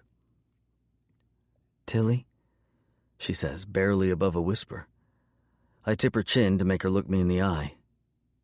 "I'm Frisco." That's when the fire comes alive between us. Her eyes dance in mischief, and dare I let myself believe, lust. "Frisco isn't a name. What's your name?" It's been a long time since anyone cared to know Richard. My life has been about the club, and my role in the club for so long, I find her interest refreshing. "Richard Billings?" She extends her hand for me to shake, but instead I press my luck, dropping my lips to touch hers. There is a spark and a sizzle, only making me need to have this woman more. I never expected for this barbecue to be so fun. I never expected to meet anyone who would spark my interest for more than the time it takes for me to get off. Tilly is different, and she challenges me. I get off on a challenge. Keep it coming, baby. Chapter 13. 2 years later. Doing time. Round man. I should have known the first time we got pulled over that something wasn't right. Danza wasn't speeding, the truck was up to code, and all the plates were good. There was no reason for the first cop to pull us over. Hell, the really fucked up part is I wasn't supposed to take the run at all. Frisco got himself a woman, Matilda, some time ago. Well, Tilly called this morning as he was about to roll out with Danza to say she had to go to the hospital. Dia offered to take her, but she said she needed Frisco, that it was a private matter. Assuming she had womanly issues, my woman told me to stand down and take the ride along while Frisco took care of what's his. I can stand behind that. If it were my woman and she was sick in any way, I would want to be with her, not in some rig on the highway. We aren't an hour past the last place we got pulled when I see blue lights in the mirror again. "Danza, we got company," I inform. "I see him," he says as he brings the rig to the side of the road. After I hand him the logbooks, the registration, and insurance, he reaches in his wallet for his license. Then he rolls the window down and we wait. Automatically, with our hands in the air so the officer doesn't get trigger happy, we allow him to open the driver door to the rig. "Need you to open the trailer," he automatically orders. My suspicions rise. "Mind telling me what we got pulled over for?" I ask. "We have a deadline." "Got reasonable cause. A truck matching this description came in on the scanner as reported stolen. I have to match your load and registration to your logs and search to make sure this isn't the load reported." I look at Danza. Someone called in a stolen transport that just happens to fit the description of our rig? This doesn't sit right with me. He gives me a slight shrug of his shoulders as we clamber out of the truck. We both know what's back there. We both hope like hell he doesn't do a deep search. We are both up a creek without a paddle. 2 hours later, the rig is impounded and Danza and I sit behind bars. The tiny town we're in isn't the least bit concerned with rights, schedules, or a damn thing we have going on at home. We are given one phone call for the two of us. We need to make it count. "Rocky," I say quickly when he answers the shop phone. "Danza and I are in lockup. Need you to handle shit." With his affirmation, I hang up and am taken back to the holding cell. Rocky. "Hello?" Claudia answers, and I hear little Delilah in the background. "It's Rocky," I explain. "Roundman and Danza have a delay." "What kind of delay?" There is wordy in her voice, and I don't like it. "The kind that may take a while," I tell her honestly. "They okay?" "Yeah, just gonna be gone for a while. If you need anything, I'm here." "Mary Alice know yet?" "That's my next call." Claudia, being the strong woman she is, says, "I'll handle it." I appreciate it. Hanging up the receiver, dread fills my gut. Our top two in lockup for God knows how long is the last thing we need right now. I spend the day tightening things up at the shop and getting an attorney for the guys. If the situation were reversed, the two of them would have my back and my family's. I'll do the same. Too bad none of us could have predicted the future to know just how deep we were. Trouble is funny like that, though. You never know how much you're in until you're there. The gavel crashes down in the courtroom. Claudia jumps up and rushes to Round Man to give him a kiss on the cheek as the deputy comes over to escort him to the jail before his transport to the state penitentiary. Mary Alice twists her hands nervously from the seat, but doesn't move as Danza calls out to her. She looks up slowly, sad eyes meeting my brother's, as he is guided from the room without his wife moving an inch. I give the ladies a few moments to collect themselves before I clear my throat, signaling we should leave. After loading them up in my car, we make our way silently back to Haywood's Landing. The weight of the club rests on my shoulders. Frisco and I have to step up while Round Man and Danza serve their time. The club has expanded into central and western North Carolina, and we even have a few charters in South Carolina now. I'll need to get in touch with all our charter presidents to make them aware of the final verdict. Leaving Claudia with Mary Alice, I drive home instead of to the shop. Marie opens the front door before I can even reach it. "You okay, Tommy?" She asks me in the tender way that simply is my wife. "Been better, baby." I step into our house and go to the couch to take off my boots. Marie sits down next to me. "How bad is it?" I let out a huff. 3 years. Softly, she places her hands on the back of my neck. "You can do this. You can hold things down for them. If the situation were reversed, they would take care of me, Dina, and all of your obligations." She smiles sweetly. "It's the way you Hellions are. Troublemaking, love-making rebels with a heart for family." Leaning over, I place my lips against hers. "Damn, I'm a lucky man." "I'm the lucky one," she says against my lips. "I believe in you, Tommy. I always have. Even when you were the smelly boy next door climbing trees. Every time you fell over the fence, I knew you would get back up and do it again the next day." I laugh. "I was doing that in hopes of getting your attention. Instead, I got your daddy yelling at me, making a mess in your yard with the leaves and broken branches." "You tell a lie, Tommy Fowler. You didn't even know I existed. You were hoping you would see my sister Becky in her bathing suit." I lift my hands and surrender. "Busted. But, baby, you should know, now that I've seen all you kept hidden just for me, your sister ain't never had shit on you." "I love you, Tommy. You, Blaine, and Red have been the three amigos since we were kids. We'll get through this together like everything else." "I love you, Marie. Thank you for having faith in me and my club." "As Claudia says, right until we die, baby." They spend 3 years locked up in the state jail for possession with intent to distribute across state lines. Mary Alice had a rough time of it early on, but she's strong. Claudia and she moved in together for a bit to help each other with the babies growing up. The club now has an attorney who said it would be in our best interests to separate the businesses. Haywood's Landing now has my car restoration and mechanics shop down the street from what was once Clive's and is now Round Man's bike shop. Claudia and he are building a house on the lot next door, so the property is expanded. Mary Alice doesn't want Danza on the road anymore. I told her he could work for me since Frisco has been running the bike shop while Round Man was away. While they were locked up, we managed to build a real clubhouse and grow the Hellions MC. We are stronger than ever before, even though Fury MC has kept their distance. The day they rolled in on Clive is one that is forever ingrained in my memory. I will never forget the fear I felt, the helplessness that consumed me as I was left with no choice but to take a life in order to save that of my friend and myself. We are family. Through thick and thin, we hold each other up.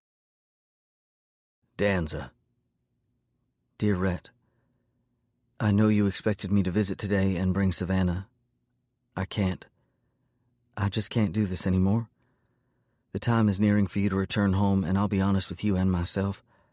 I don't think you should come to our house. You see, while you've been serving your time, so have we. You see, while you've been away, I've been okay on my own. Rocky, Frisco, and all the club have stepped in during your absence, but more than that, I've learned to stand on my own without you. I've learned not to wait for hours on end for you to pull into our driveway. I haven't had to spend my time wondering if you would come home or if you would pick a fight with me just to have an excuse to leave. This is the hardest decision I've ever had to make. But for me and my daughter, I'm asking you to go to the compound and not here. I'm asking that you let me go. I've stood by you through everything. I've done anything asked of me. Now I ask of you to please make this easy and let me go.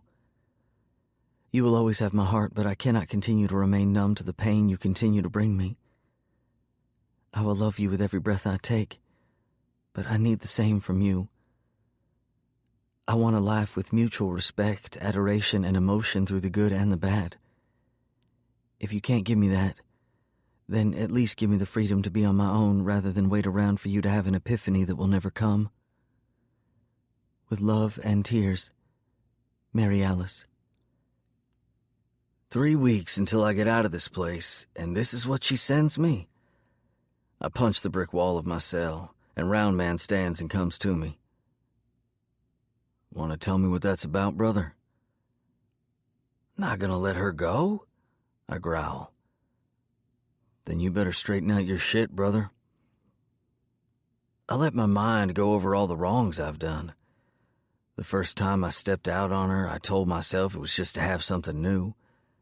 Mary Alice was my first everything. I knew it was wrong, but each and every time I let a barfly touch me, I found some way to justify it to myself. There is no justification. I'm wrong. I've taken for granted the gift of her love. I've expected her loyalty without giving it in return. I have left my woman and our child while I serve time and really not given a second thought to what it has done to her. Well, I see clearly now. I've done wrong, but all is not lost. This isn't the end, Mary Alice. I've made mistakes, but I can't walk away. Chapter 14. Homecoming. Frisco. The guys are getting released this morning. We are giving them the day with their women so they can get laid. Tonight, though, it's a party at the compound where Rocky and I took the time to build a stage and get a band to come out to play. I never thought about how hard it is to balance a family and the club. I don't know how the guys do it, plus have kids. Hell, I never really expected to settle down anywhere.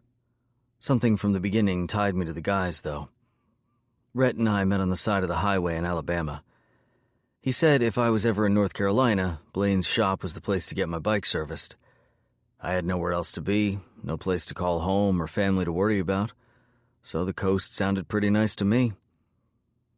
I didn't expect to ride in and make it a permanent home. I definitely didn't expect to bond with these men as if they were my blood brothers.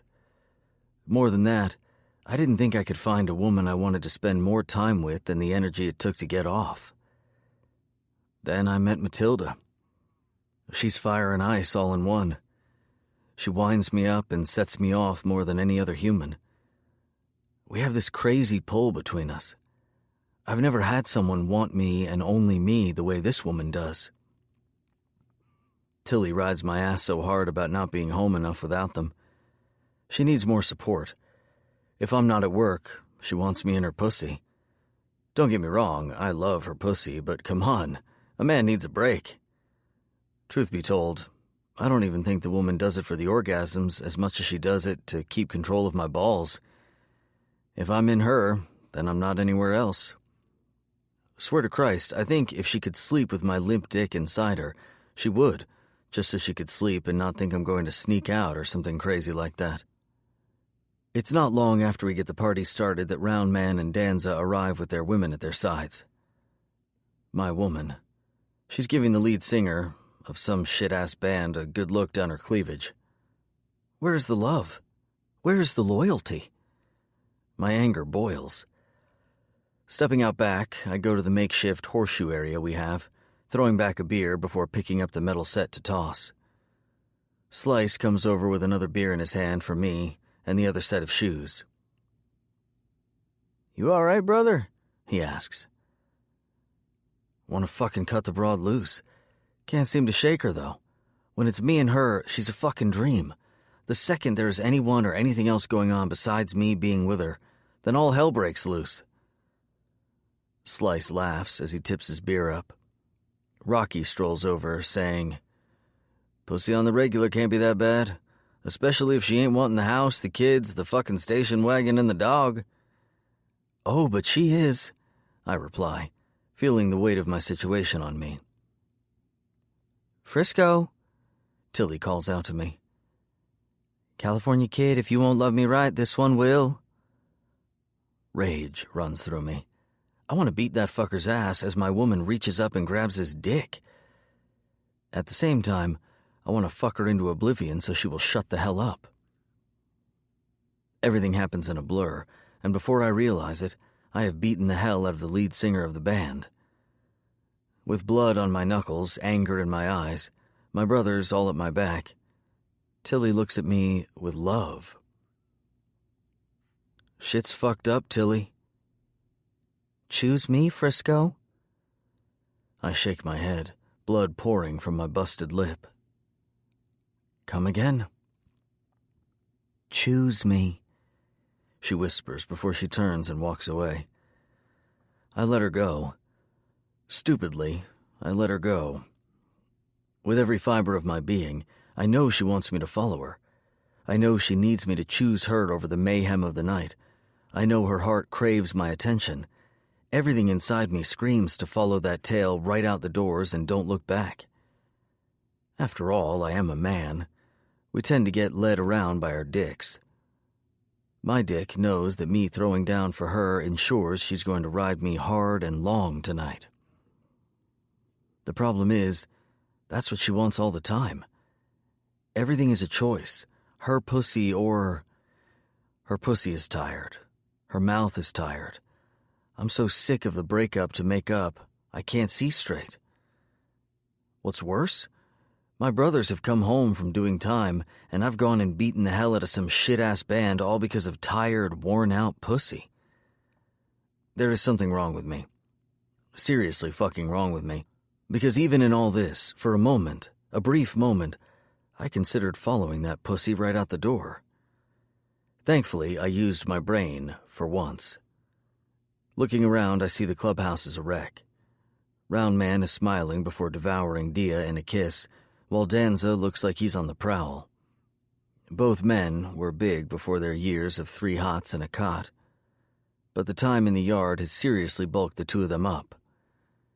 Going to Danza first, I extend my hand. "Sorry about the mess, brother." He grabs mine in a firm hold. "Nothing to be sorry about, man. Fucker had it coming.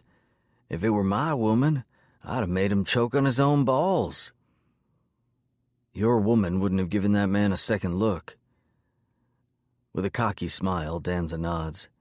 "You got the crazy one, Frisco." He's right about that. I take my time cleaning up the clubhouse and making sure everything gets squared away. It is my fault things got out of hand tonight. It's the least I could do. A smart man would have either followed his woman out of the clubhouse hours before or kept his ass with his club. I'm a man, but I'm not always a smart man. Finally, pulling up to the single-wide trailer Tilly and I share, I should have known things were different this time when I didn't find my shit in the front yard. In all the time we've gone back and forth, I swear she has put me out more times than years we've been together. Walking in, the lights are off except in the bedroom. As I enter the space, the sight in front of me has my guts in knots. On our bed, naked with cuts all over her body and blood still running out of her, lies Tilly. "Baby!" I call out, rushing over to her. With her eyes closed, I make the mistake of assuming she's passed out from blood loss. This isn't the first mistake I've made where this woman is concerned. The sharp metal hits my throat as her wild eyes pop open. "Told you," she says with a rasp to her voice like she's been screaming for hours on end. "Begged you. How many times have I gotten on my knees and begged you to choose me? Me!" She screams as the blade cuts into my skin. I don't move. I should. I should break her fucking wrist and take the knife. I should pull my gun from my back and shoot her in the head. Yet I don't. Instead, I take the pain as the burn hits when the opening of my wound is exposed to the air. I don't stop her as I let the crazed woman in front of me find her twisted pleasure in watching my neck bleed. "You feel powerful now, Tilly?" I ask as she presses harder into my skin. "More than ever before?" "Taking my life mean that much to you?" "You're mine, Richard. You always go where the club needs you, but what about me? What about us? I've tried everything, yet you always choose the club." "What's this, Tilly? If you can't have me, no one can?" She pauses at my words. At the nod of her head, I know I'm fucked. Reaching up, I take her wrist in mine as the metal digs in. Then I yank hard, and she yelps as I twist, forcing her to release the weapon. Tears stream down her face, falling to her naked torso and mixing with the blood where she's sliced herself. "I had a plan," she whispers. "I can see that." "Gonna take you out. Say it was self-defense." My heart hurts for the pain I've given this woman. This is the moment when I should have known better. She isn't strong enough for the life I live.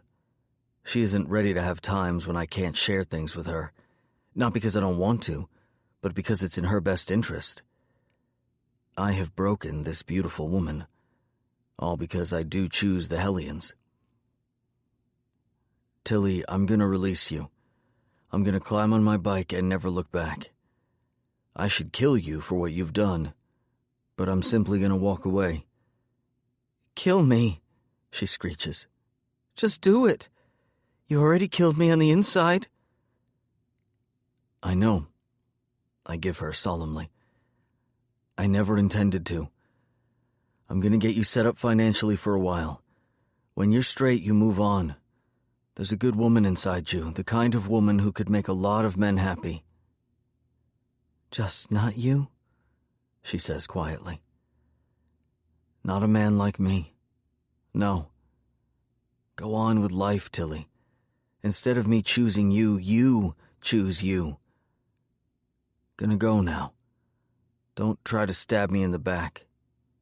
This is our time to part ways." I expect her to jump me. I anticipate the move. She never does. I leave the trailer like I said and don't look back. I go to the one place that really is home, the Hellions compound. Sometimes love lost is love won. One day, Tilly will realize this when she wins her happiness away from me and my club. Chapter 15. 7 years later. Losing it all. Round Man.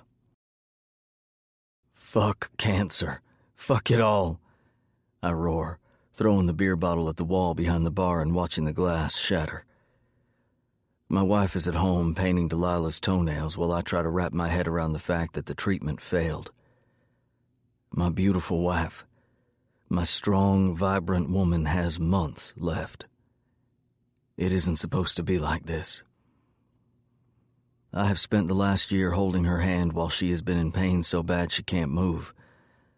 I have watched her cry as her beautiful blonde hair fell out chunk by chunk. I continuously sat in the waiting room of the hospital as she had the surgery to remove her breasts. Her beautiful breasts are no more. All because of fucking cancer. Through it all, through every high and every low, Dia has been strong. She has smiled through the pain, laughed during the agony, and pushed through each and every day, only to find out that we are once again losing the battle.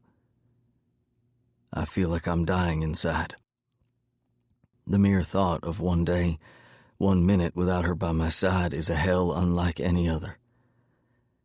Send me back to jail, brand me with a hot iron, cut my dick off and shove it up my ass, but God, please don't take her from me. A slap on my shoulder has me turning my head. Let it out here, brother, Danza says. Let the walls have it all. Then take your ass home and round man, you give her every part of you left to give until the very end.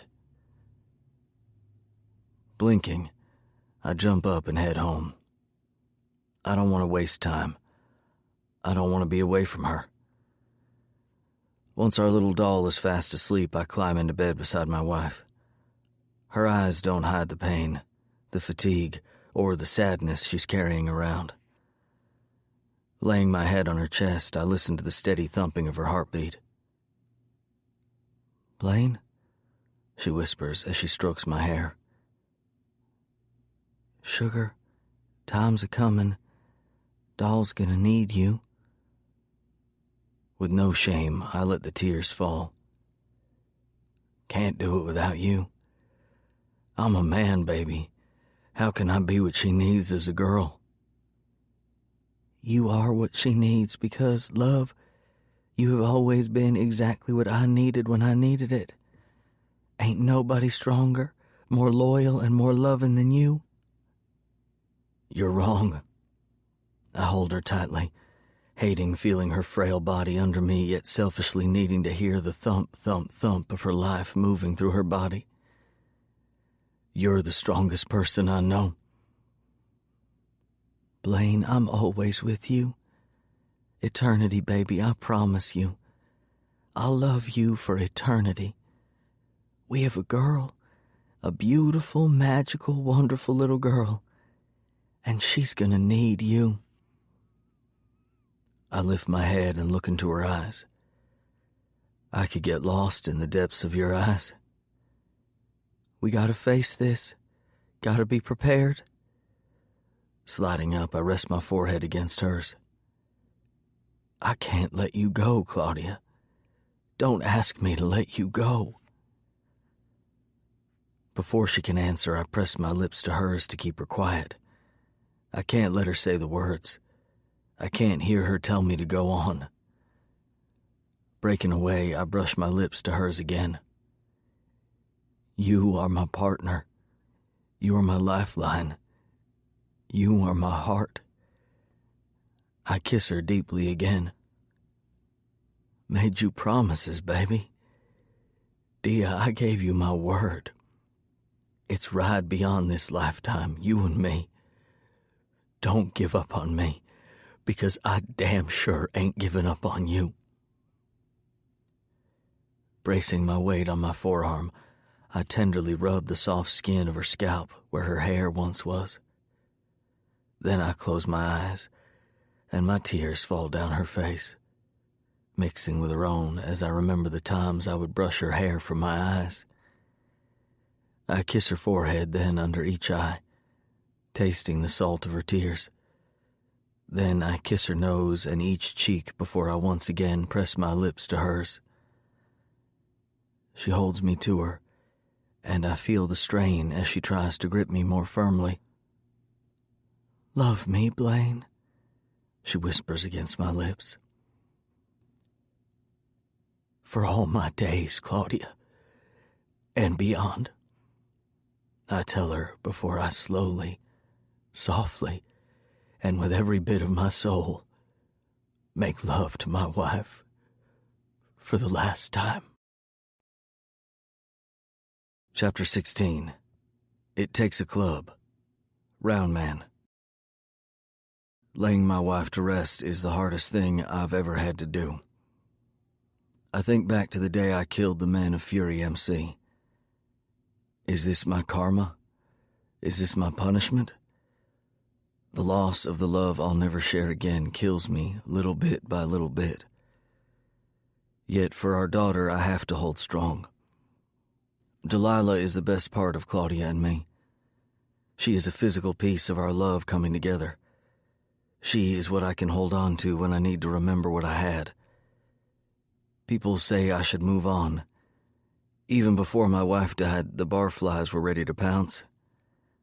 There is no moving on for me, though. Claudia stood by me when a million other women would have left. I will not tarnish her memory by putting anyone else in her place. She is my heart, my soul, and will always be my wife. "She loved you?"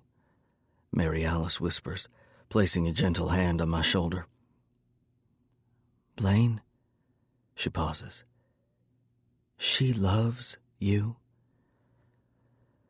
I turn to my wife's best friend and see the tears in her eyes as she hands me an envelope. "Take a moment for yourself. I'll be in the kitchen setting out food and making sure Doll's hanging in there." Sitting on the edge of my bed, the bed I made love to my wife in so many times before and never will again, I trace the edge of the envelope. In her script is my name on the outside with the simple note, "For when the time comes that I am here no more." Blowing out a breath, I open the last gift from my wife. Inhaling, I smell the faint scent of her perfume. Then I unfold the paper and treasure the curves of every letter. My vision blurs as the tears once again fill my eyes. Squeezing them shut, I pinch the bridge of my nose and hold them back as I read. "Blaine, my badass bear. We go back so far I don't remember a time in my life without you in it. Every tear I've cried in the last few months has been for the things I will miss with you and Delilah. Our ride has been paved in rough patches, ups, downs, good times, and sometimes painful times. Do not cry for me, Blaine. Do not cry for a loss, because the love we share crosses all time, all distance, and it's a kind few get to experience. Being sick hasn't been easy for you, me, or our little girl. You have been my rock and my soft place to fall all in one when it got bad. As my body changed, as my hair fell out, as I slept more than I could stay awake, you have been there to tell me you find me beautiful, and your love for me never once wavered. As I write this, I know the time is coming when I will be here no more. Knowing you will be reading this once I'm gone, I need you to know, Blaine, I love you, and it hasn't wavered once since our first kiss. You have given me life, love, and happiness. Our doll, a gift so precious I still can't believe she's ours. I wish I could hold your hand as she grows the way you held mine when she was born. Baby, you have a tough road ahead of you, but there isn't anyone stronger in this whole world than you. I need you to hold our little girl tight, but when the time comes, I trust you'll know I need you to let her go. My dream for Delilah is to have a love like ours. When the man comes along who is strong enough to stand before you and claim her, you'll know it's my blessing you are given with your own. As much as your instincts will scream to keep her close, she's a wild one, our baby girl, and you'll need to let her run at times. Raising kids is never easy. Raising a girl into a woman as a man isn't going to be any easier. I need you to remember something, Blaine. It takes a club. No matter what this life throws at you, until I see you again, my love, remember it takes a club. The Hellions have your back. They have our daughter's back. Let them hold you up when you feel down. You are a good man, Blaine Recklinger. And even though at times it may feel like it, you are not alone. You have the Hellions, and baby, you have my heart. My dream for the club is to be a family. It's not always blood that connects you. It's bond, it's life, it's love, and it's loss. Grow the Hellions beyond Haywood's Landing. In this crazy chaos, find a way to give people a safe place to become good men like you. Control what you can and leave the rest to the club to keep everyone in the right place. My love, My dream for you is to let go of the things that hold you back. The past is in the past, baby, and sometimes, as much as it hurts, we have to let go. Leaving you behind hurts my mind, my heart, and deep into my soul. You are the half that makes me whole. I have to say goodbye, but only in space and time, because I'm always in your heart, Blaine. Please don't let this time apart harden you. Be open to whatever life throws you. Do not become bitter. Do not become harsh. Be the Blaine I fell in love with and the man you are today, so that our daughter can still experience what makes you, you, and what made us, us. I will see you again one day, my love. Until then, kiss our daughter's head and tell her I'm in her heart. Love without hesitation. Laugh without reserve.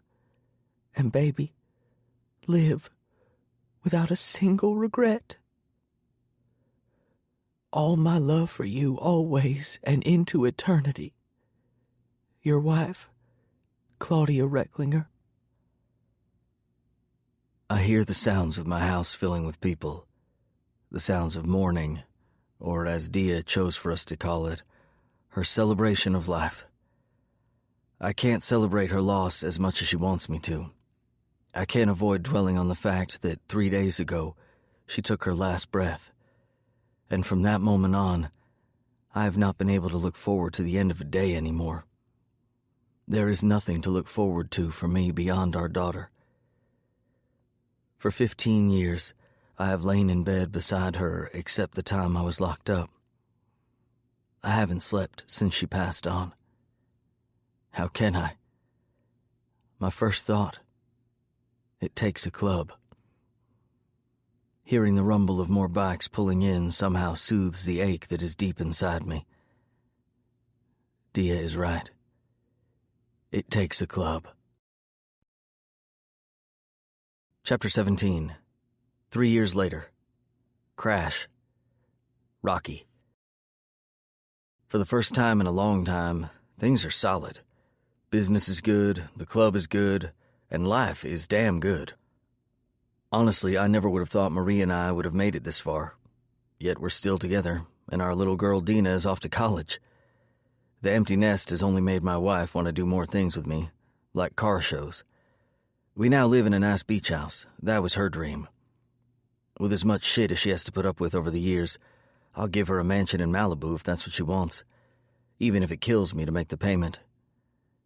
In the end, she doesn't want any of that, though. She simply wants me and the life we have together. Today, we're on our way to a Mustang show for her. I'm a Chevy bowtie man, but she's a wild horses have to run kind of woman. Secretly, I think she loves her Mustangs just to challenge me. Some couples have competing football teams. We like different brands for our rides. It keeps it fresh. Dina usually would go with us, but being in Charlotte, she has college life and better things to do. Round Man, being the good friend he is, made sure we expanded the club to that area, starting a Catawba Hellions chapter. The guys there keep an eye on Dina and her best friend Maggie for us. Family. We have all come from different walks and different backgrounds, but we managed to become the support system each of us has needed. Round Man, Danza, Frisco, and I started something years ago for protection that has grown into a foundation for future generations to never be alone. Since Round Man and I separated the businesses, I have moved more to restoration projects, leaving the bikes and general car maintenance to him and the Hellions. I think back to that day with Clive so long ago. If Blaine hadn't taken the lead that day, I can't say I would be here today. I don't know that I would have been able to think clear-headed enough to grab the weapons and fire to save myself and Clive. Round Man has led the club from the ground up and into something that is not only solid, but also profitable. With each year passing, I find myself more thankful for what we have built in the Hellions. I'm also thankful that years ago, Marie took a chance to ride with me one night. Sure, I just wanted to have sex with her in the beginning, but over time, we built something more, something real. And here we are today, still strong, even if our start wasn't the thing they write romance stories about.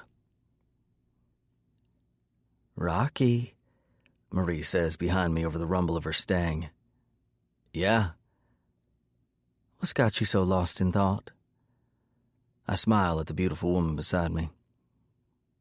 "Thinking about how far we've come." She laughs. "The miles behind us only help us navigate the road ahead." "I love you."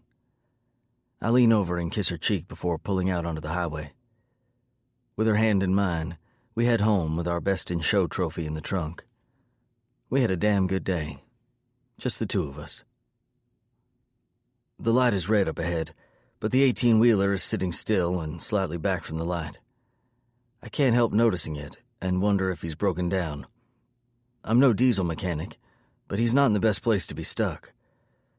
The light changes to green, so I keep the gas pedal down to go through, just as I notice the truck moving again. What the hell? My mind races as I try to get us through safely. Bright lights glare through the windows at us before I feel the clip of the truck to the back of the small car. My wife cries out as glass breaks around us and the car spins. I drop her hand as I grip the steering wheel, trying to turn in the opposite direction to stop the rotation. But we roll. The metal continues to crunch around us as I hit my head on the roof, the lap belts doing nothing to secure either of us to the seats. Marie reaches out, grabbing my hand, while I hold tightly to hers when the car stops. "Love you, baby. You okay?" I ask her as pain shoots through my body. We are both curled into the roof of the car that sits upside down. Our bodies are at unusual angles, and I immediately feel pain shoot through my legs, up my spine, and into my neck. "It hurts," she whispers. "I know, baby. I'm gonna get us out of here." I try to reassure her. Turning my head as best I can, I look for exit strategies. When we hear the truck coming toward us, and panic fills me as my wife cries out into the night. The headlights shining in are blinding. The sounds of gears grinding echoes through the air as the rig comes closer and gains speed. "I love you, Tommy." My wife's last words register at the same time the impact comes, and darkness closes in on us both. "Thanks for standing by me, Marie. My love," is the last thought before I feel nothing anymore. Danza. How did it all go so wrong? It seems every time we finally settle down, the bitch called life throws another curveball our way. A drunk driver in a beverage distribution truck hit and killed Rocky and Marie Fowler. Tommy Boy is gone. The man who has been by mine and Round Man's sides since elementary school isn't coming home. I can't think of a time when the three of us have been apart other than when Blaine and I served our time in jail and Rocky stepped up, taking care of our wives and girls while we sat in our cells, counting down the days. Looking to the blue sky above, I say, "I promise you, brother, we're going to make sure business is handled and Dina is set for life. You took care of my house when I couldn't, and I'm going to take care of yours." I toss a finger to the sky, giving my man my word. I've done so much wrong over the years. Pain runs deeper inside me than I've ever let on. Secrets hold me back from being the man I should be, a man like Rocky was. Today I change all that. I owe my wife a lifetime of love, devotion, and no more messing things up for us. She's held me down when any other woman would have left. She deserves better than what she has in me. But I'm a selfish fuck who won't let her go either. When I step inside the home I share with Mary Alice, I hear the sounds of Sass giving her mother hell. "I want to go to Dolls, and you can't stop me," she says with every bit of attitude that gave her the nickname Sass. "It's to study. Dad isn't going to let me not have a study partner. He'll put you in your place, old lady." I take a moment to think. She's right. Any other day, any other time, I would probably go inside and tell Mary Alice to let Savannah go. When she tried to protest, I would tell her I'm the man and I overrule her. I'm a fucking ass is what I am.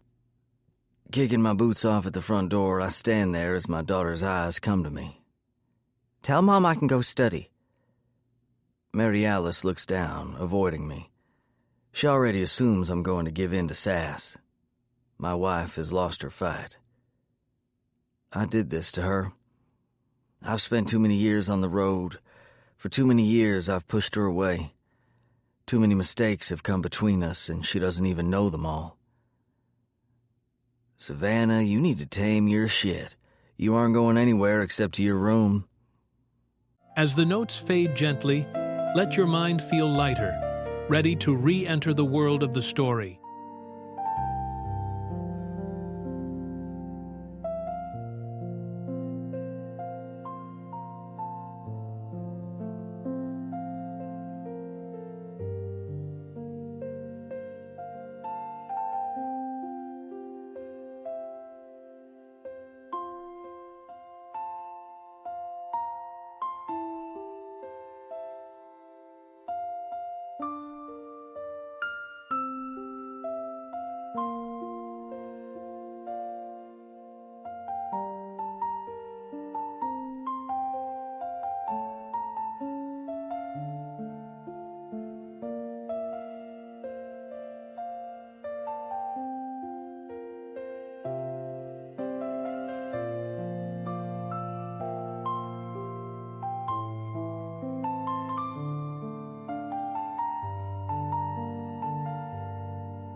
Mary Alice looks up at me with surprise in her eyes. I simply nod at her so she silently knows I have her back. Sass doesn't move, so I look at my teen daughter. I'm not one for repeating myself. She stomps off, and I fight the urge to yank her up for the disrespect. I have too much to handle with my wife to deal with the dramatics of a hormonal young woman.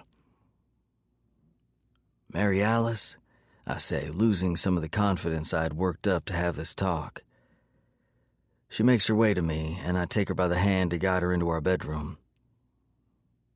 Rhett, you're making me nervous, she tells me honestly, as I point for her to sit on the bed. Dropping to my knees in front of her, I hold nothing back. I messed up, baby. I've messed up for a lot of damn years. She cradles each side of my face with her soft hands, forcing me to look her in the eyes. Tell me, she whispers with tears running down her cheeks. Say the words. Give me it all. You have been rock solid. You stood by me when everyone else would have left. Tell me, Rhett. I'm on my knees, Mary Alice. I'm on my knees to promise you I've changed. Say the words, Rhett Purchton. Tell me. It won't happen again. From this day forward, right until we die, Mary Alice. I promise you. I choke on my emotions. Rhett, she whispers. Just say the words. Own it. I need you to give that to me. I need you to accept responsibility. I'm not crazy. It's not lost. And I didn't stay when everything told me to leave for nothing. Damn it, Rhett, tell me. I haven't kept my vows. I say the words, forcing her hands off my face so I can drop my head and not watch her eyes as I kill the life we have built together. Two soft hands grip my chin, forcing me to look at her again. I can't get a read on her because the tears are falling so fast and she keeps blinking. I feel a slight tremble as she starts to speak, then stops. After a brief pause, she firmly tells me, I already know. I swear the world stops spinning. How? A woman knows when her man ain't right. A woman knows when a man who's been good goes bad. I've known for a long time. Yet you've stayed. I gave my word, Rhett. Unlike some of us in the Purchton family, I keep it. I asked you to let me go. You came home from jail and you said you would change. You said you didn't want to let me go. Why should you, really? I stayed and stayed, and even when I knew what a dirty bastard you were, I stuck by you. I kept my vows. I kept my love. I gave you my loyalty." With those words, she guts me. Everything crashes around me. Holding her face in my hands, my tear-filled eyes meet hers. "I promise you with everything good we've ever shared and built together, no more fuck-ups, Mary Alice. I give you my all. I know you don't believe it, but I've lost too much, and I won't lose you. Ride until we die, baby. I'm yours and no one else's. I love you, Mary Alice. I fucked up more than I can count, but believe me, I love you. I will spend the rest of the days we have together giving you everything I should have been giving you all along. I will have your back like you've had mine. I'm a changed man. Mary Alice, please give me a chance to show you." She says nothing as I press my lips to hers. For what feels like a lifetime, she doesn't move. Then, finally, she wraps her arms around my neck and opens, pulling me to her. Sealed with a kiss, I will give this woman everything she deserves and more from this day forward.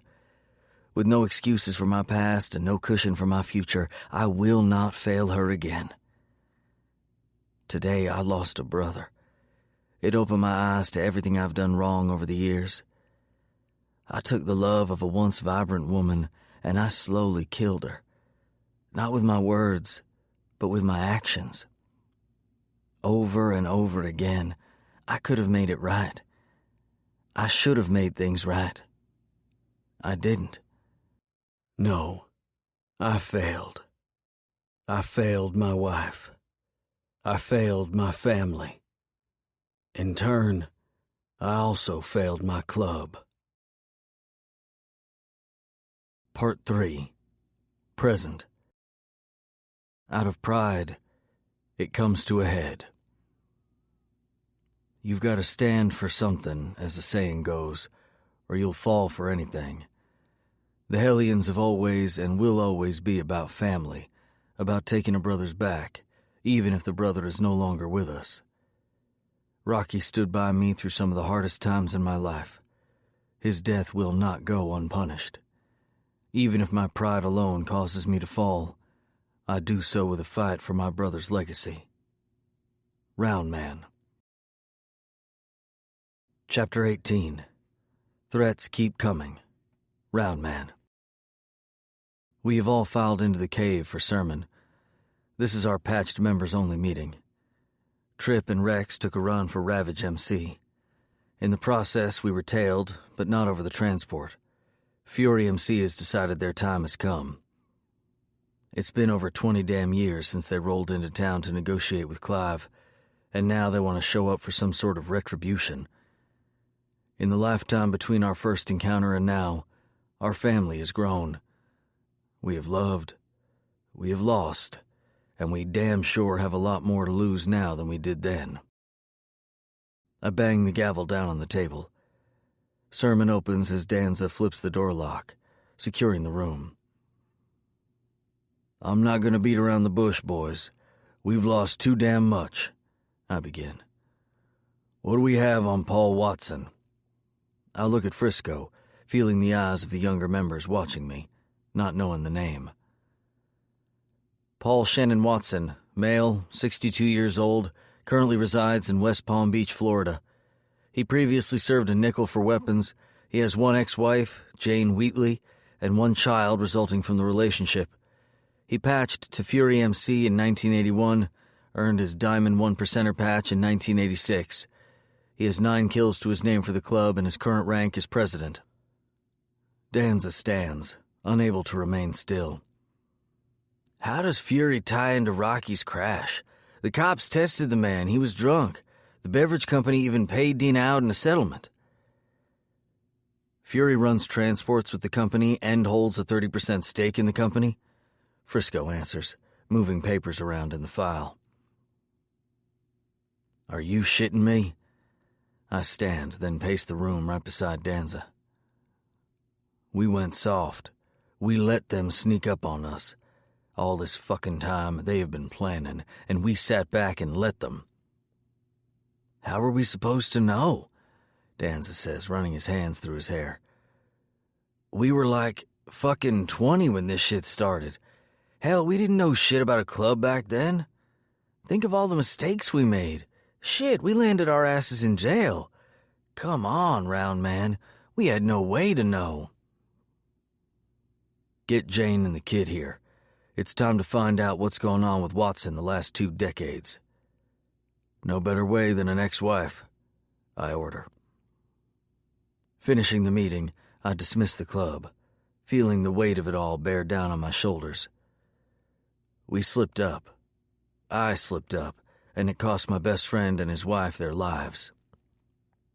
I won't slip up again. Paul Watson should have paid the price years ago for what happened with Clive. I let him off the hook. Fool me once, shame on you. Fool me twice. Time to meet the Reaper. And I'm going to be delivering his personal invitation to hell. Chapter 19. Truth comes out. Frisco.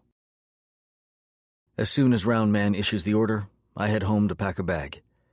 Strolling inside my house, my mind is on what I need to pack.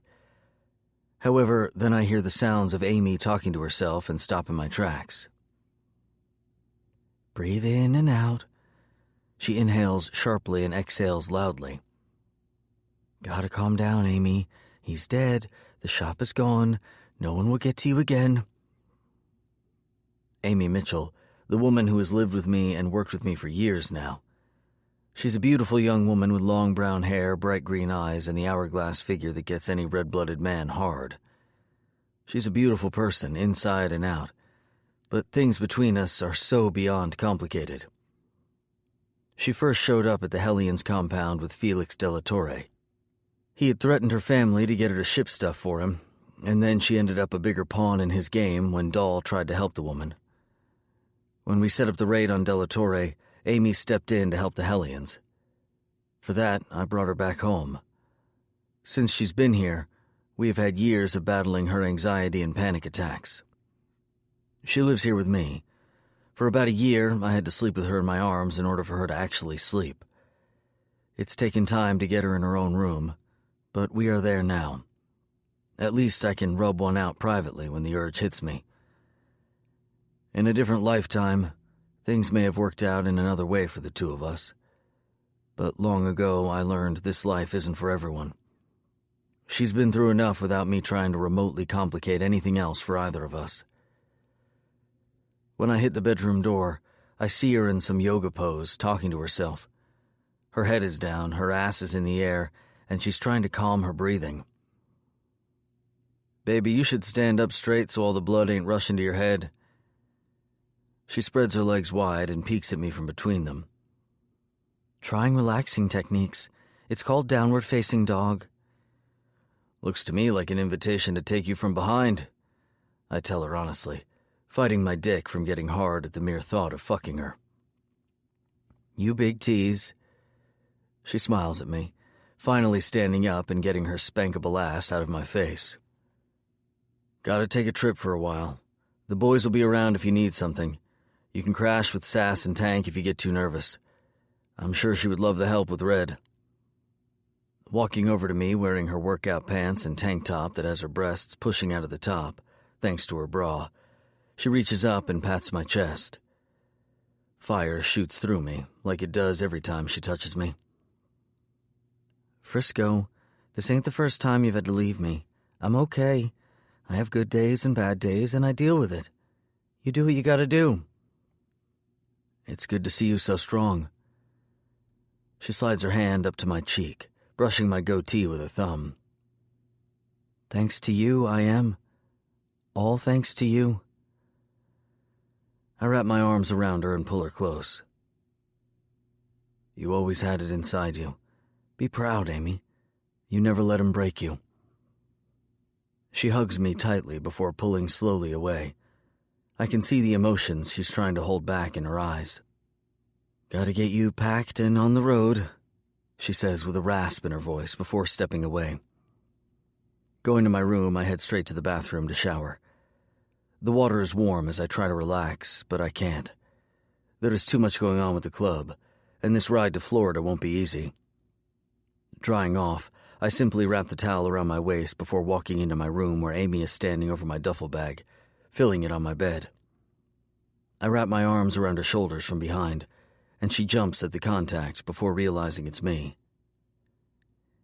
"You smell good," she says, continuing to pack. "Soap works wonders." She laughs, and I wish she did more of that. She turns in my arms and wraps her own around my waist, resting her head on my shoulder. "Gonna miss you, Frisco." "Gonna miss you, Amy." "Ride safe," she whispers before pulling back. Tipping her chin to make her look at me, I lick my lips before I softly press mine to hers. She opens slightly, and I slip my tongue into her mouth. A moan escapes her as she explores my mouth. I feel her body tremble as she holds me tight, wanting more. Groaning, I pull away, ending our kiss with a quick peck, then trailing the hair of my goatee across her cheek. "Can't do this and then leave you." She bites her bottom lip, looking contemplative. "Club comes first." The tone in which her words comes out isn't jealous nor malicious. It's more matter-of-fact. She simply accepts this part of my life. I don't know how to take it. I also don't have time to dwell on it, since she happens to have my bag packed, and I really do need to get on the road. She leaves me to my thoughts and to get dressed. Then, with a soft kiss goodbye, she sends me on my way. Danza rides with me as we make the 13-hour trip to Jane Wheatley's home, where she lives with her daughter, Shannon Watson, Paul's only child. As soon as we cross into Georgia, we are on alert for any sign of fury. Pulling up to a nondescript residential neighborhood, I can't help wondering how the old lady to Paul Watson could live in such a cookie-cutter place. The house is cream stucco with Spanish-style roofing tiles. Palm trees sit at the corner of her driveway on each side. We don't hide who we are when we ride straight up on our bikes into the cement driveway. Nothing could prepare me for going up to Jane Wheatley's front door. The doorbell chimes like any other. The door opens. The woman in front of me is a shadow of someone I once knew. My heart stops, and questions fill my mind as to why she's here. "Frisco?" she whispers as I look deep into the hazel eyes I used to worship. "No fucking way," Danza says over my shoulder. I wish I could say time has done her good, but it hasn't. Her hair is brittle and sticking out wildly. Her face is wrinkled, but not in laugh lines like someone who lived a full life. Her lips have the marks of a woman who has smoked one too many cigarettes. The wrinkles from taking too many drags no longer fade away. And she's tanned to the point of looking leathery. Her eyes, though, they kill me. The life is gone. The fight is gone. The woman who pushed so hard for me to choose her is a mess in front of me. "Tilly?" I begin, wondering what the hell to say next. "Mom," I hear a teen voice calling out. "Stay in your room, I'll be right there," Tilly orders back. "We're looking for Jane Wheatley," Danza says as I try to register why Matilda would be here of all places. "You two need to go. Any other brothers you have with you need to turn around and hit 95 north and don't look back." "Tilly," I say her name again. She shakes her head at me. "Fuck," Danza says, running his fingers through his hair crazily. "I'm sorry, Frisco." "Sorry?" I repeat as I try to click the pieces together. Loving me was part of a play with Watson? You're Jane? You set me and my club up? She doesn't answer, but she looks to Danza. "I'm sorry for the time you lost." His eyes grow wide. "I'll fucking kill her myself," Danza says as we both start to mentally figure out what she's talking about.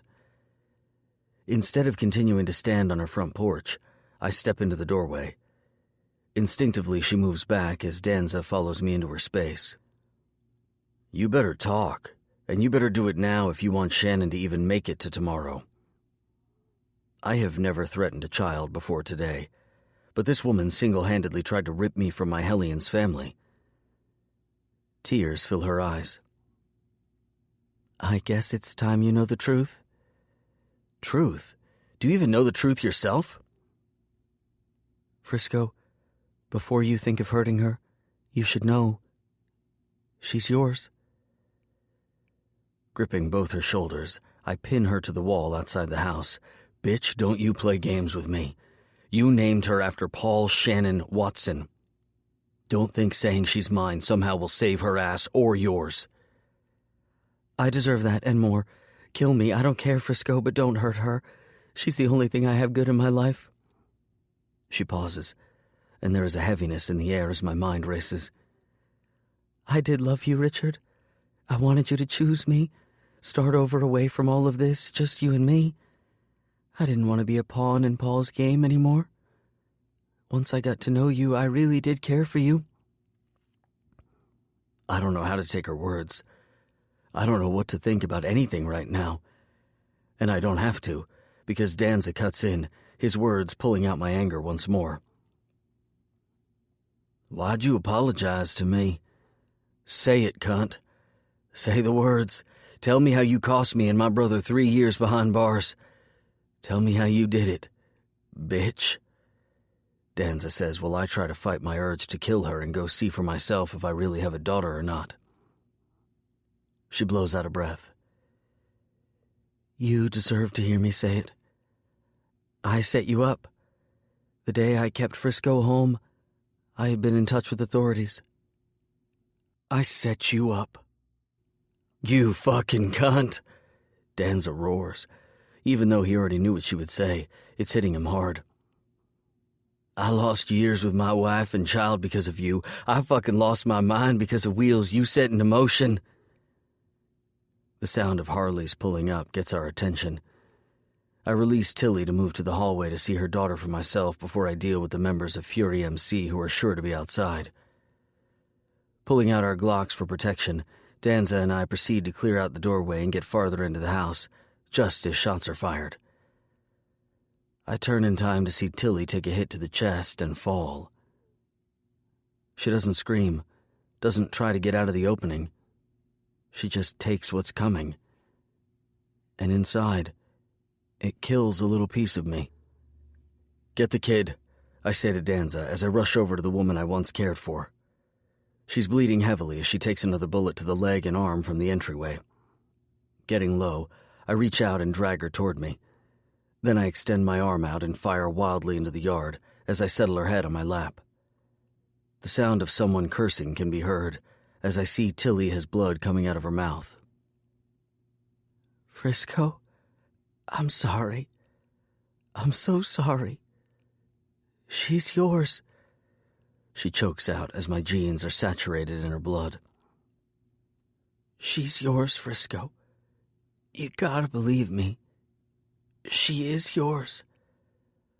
The words strain to come out. "Promise me you'll keep her from Paul. He doesn't know. I just wanted a place to belong. He told me he'd give me that." She gasps for air as blood trickles from her nose and mouth. "He lied, Frisco. He gave me hell, not a home. Don't let Shannon go back to that." The shots are still coming as Danza drags out a dark-haired teen girl behind him. Her eyes meet mine, and I swear I'm looking in a fucking mirror. "Mom," she calls out from behind Danza, trying to see her mother, but the two of us are in her way. "Shannon, my sweet, go with them when they say go. I love you, and I'm sorry."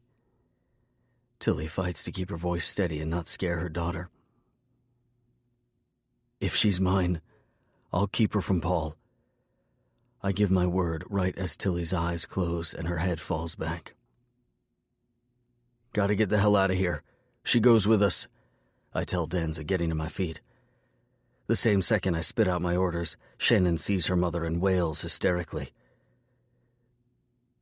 Shannon's inside, I hear one of the assholes outside say. Get out of here now. Prez won't want her hurt. Well, thank fuck for that, since she may very well be mine after all. I can't help wondering if Watson already sees that for himself, too. I'll kill him before he makes another play on my brothers, my club, and if she's mine, my daughter. Chapter 20. Take a stand. Round man. Boomer and I aren't far behind you, I say to Frisco over the phone. We have a complication, he replies, and I can hear the stress in his voice. Spit it out, I snap as Boomer and I make our way to their location in the van. Shannon's mine, Frisco says without hesitation. How? Fuck. Does Watson know? No. Jane is Tilly. Tilly is Jane, however you want to look at it. Get Shannon safe and then meet us at the rally point. Fury goes down tonight, and your girl comes home with her family. It takes less than 30 minutes for Frisco to make the contact necessary to tuck Shannon away in a safe house with him. They need time together. And, well, we have a club to take down. I don't know all the details of how he knows she's his, but just as Frisco has never questioned me, I will never question him. Danza catches up to us, and in quick succession, we have eyes on Fury's compound. From our location in a house a mile away, Boomer gets busy creating the packages necessary to take out their entire facility. In the meantime, I make a call that's been decades in the waiting. Only one person from North Carolina to be calling me, Watson answers. Blaine Recklinger. Took you long enough? Fuck you, Watson. Should have stayed out of this so long ago, he tells me. Since you didn't, I've had my own fun fucking with you when I've had the opportunity. I should have put a bullet in you years ago. I didn't, and for that many others are going to suffer today. I'm taking your whole club out. Consider this the only warning you're gonna get. I'll be waiting for you. And this time it's me who's gonna put your name on a single bullet and blow your brains out. He laughs. Your reputation precedes you. I know all about your one-round rule, round man. To me, you're nothing but a joke. He disconnects before I can reply. I want the whole motherfucking clubhouse up in flames. It's not 5 minutes after our chat that the club begins to move, all of them in for a lockdown. Predictability in our lifestyle isn't smart. I would be wise to remember this for myself in the future. This is a line we have never crossed before. Always we keep women and children out of club problems. Today I can't do that. Fury killed Rocky while he was on a family day with his wife. With no integrity to keep Maurice safe, they set into motion the crash that left their daughter parentless. Well, whoever has aligned themselves with Fury dies today, and whether it was deserved or not, will not be on my conscience. Years ago I let them go free, and for years they have played with me and my family. Today I take them all out. I won't have to look back again. While they are busy in the hustle and bustle to get their members all accounted for and locked into one place, Boomer and our boys are using boats, robots, and their military skills to get small packages in place, surrounding the building and the open swamp around it. Fury was smart to set up away from society, but they also made themselves vulnerable. Their own cars are strapped with bombs they don't even know about. 9 hours later, in the middle of the night, I watch Paul Watson come out from behind his gates. He stands out front, looking around, looking for us. Coming out of the shadows, I confidently approach. You're one stupid motherfucker, Blaine Recklinger.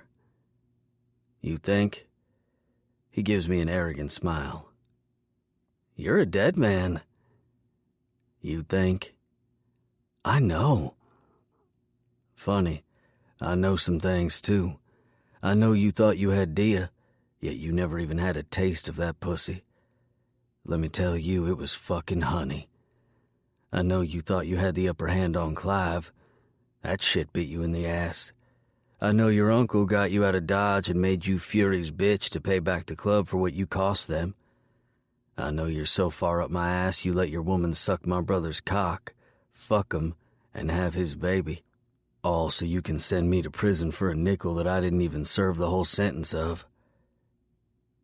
He says nothing, but the shock shows at my admission of Shannon's paternity. She may have your name, fucker, but she's got Hellions blood running in them veins. Don't worry, though. We'll teach her what family really is. Fuck you, Recklinger. You still don't know shit.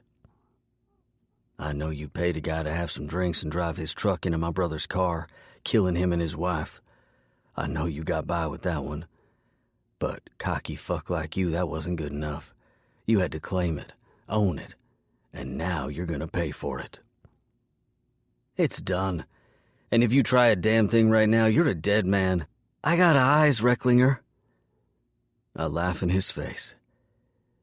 You should know you're not the first man to go after my club. You're not the first to come along and try to touch my family. You're not the first man who thought he had me by the balls. You should know I always win. I pull out my revolver. I spin the clip. You should know each bullet in this gun has your name etched into it for every single time you've crossed me. You should know I'm going to put each one of these in your chest. At the same time you're going down, so is your club. I fire the first shot into his chest right as Boomer hits the switch, blowing up the front of the clubhouse. Shots start to fire around us when I calmly send the next round into Paul, and Boomer sets the next explosion. Each time I put a bullet in Watson, Boomer sends the club up into more of a fury of flames. I fire the final shot and stand over the man who is now lying in a pool of his own blood while his empire burns behind us. The heat from the flames singes my eyebrows, but I stay still, watching him die. My skin is red from the temperature rising around me, but I remain steady, watching him die. I feel no mercy. I feel no sympathy. I feel no satisfaction.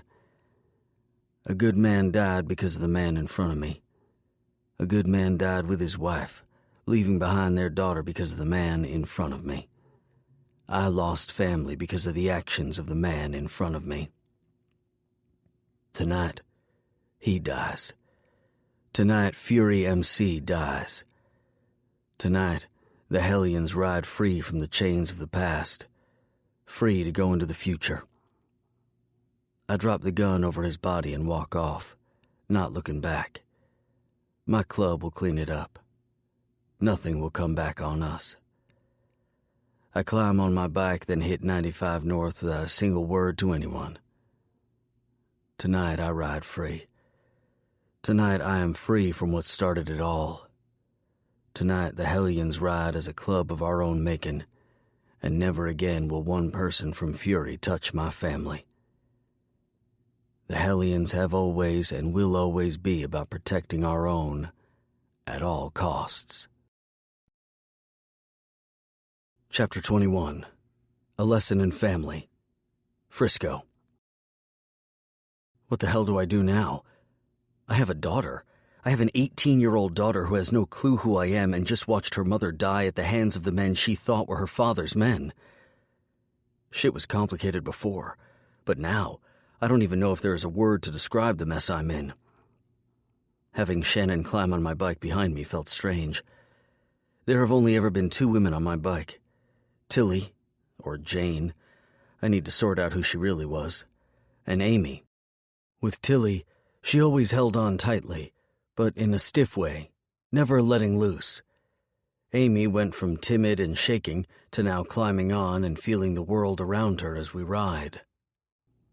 I feel Shannon's body tremble as she tries not to hold me. My daughter's hands barely touch my waist as I pull off to get her to the safe house. The place belongs to an old buddy I made long before the Hellions. He builds racing bikes for the drag strip. He has a small room over his bike shop we can crash in for a bit and sort out what's what before I take her home to North Carolina.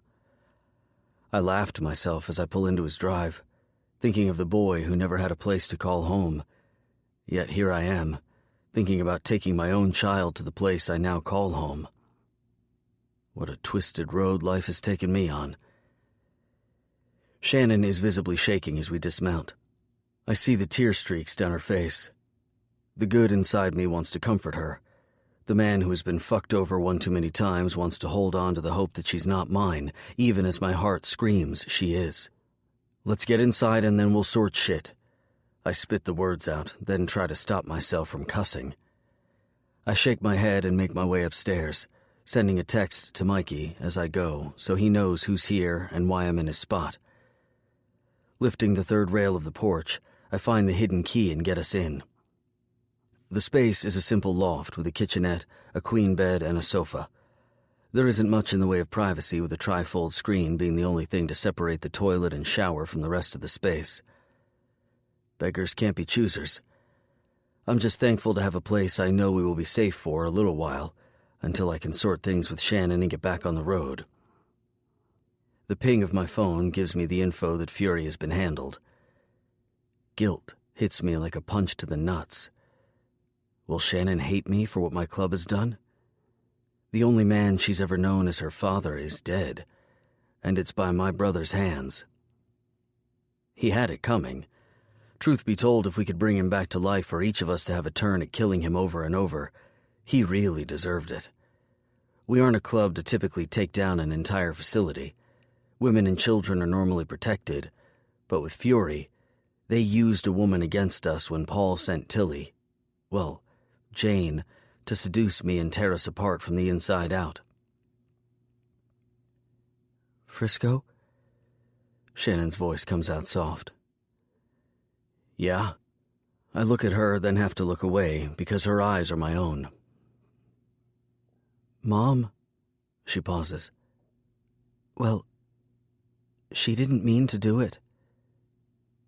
What do you know? Moving to the couch, she sits as if the weight of carrying herself is too much. My stomach twists as I think of the pain and loss she's enduring right now. More than I should, she gives me honestly.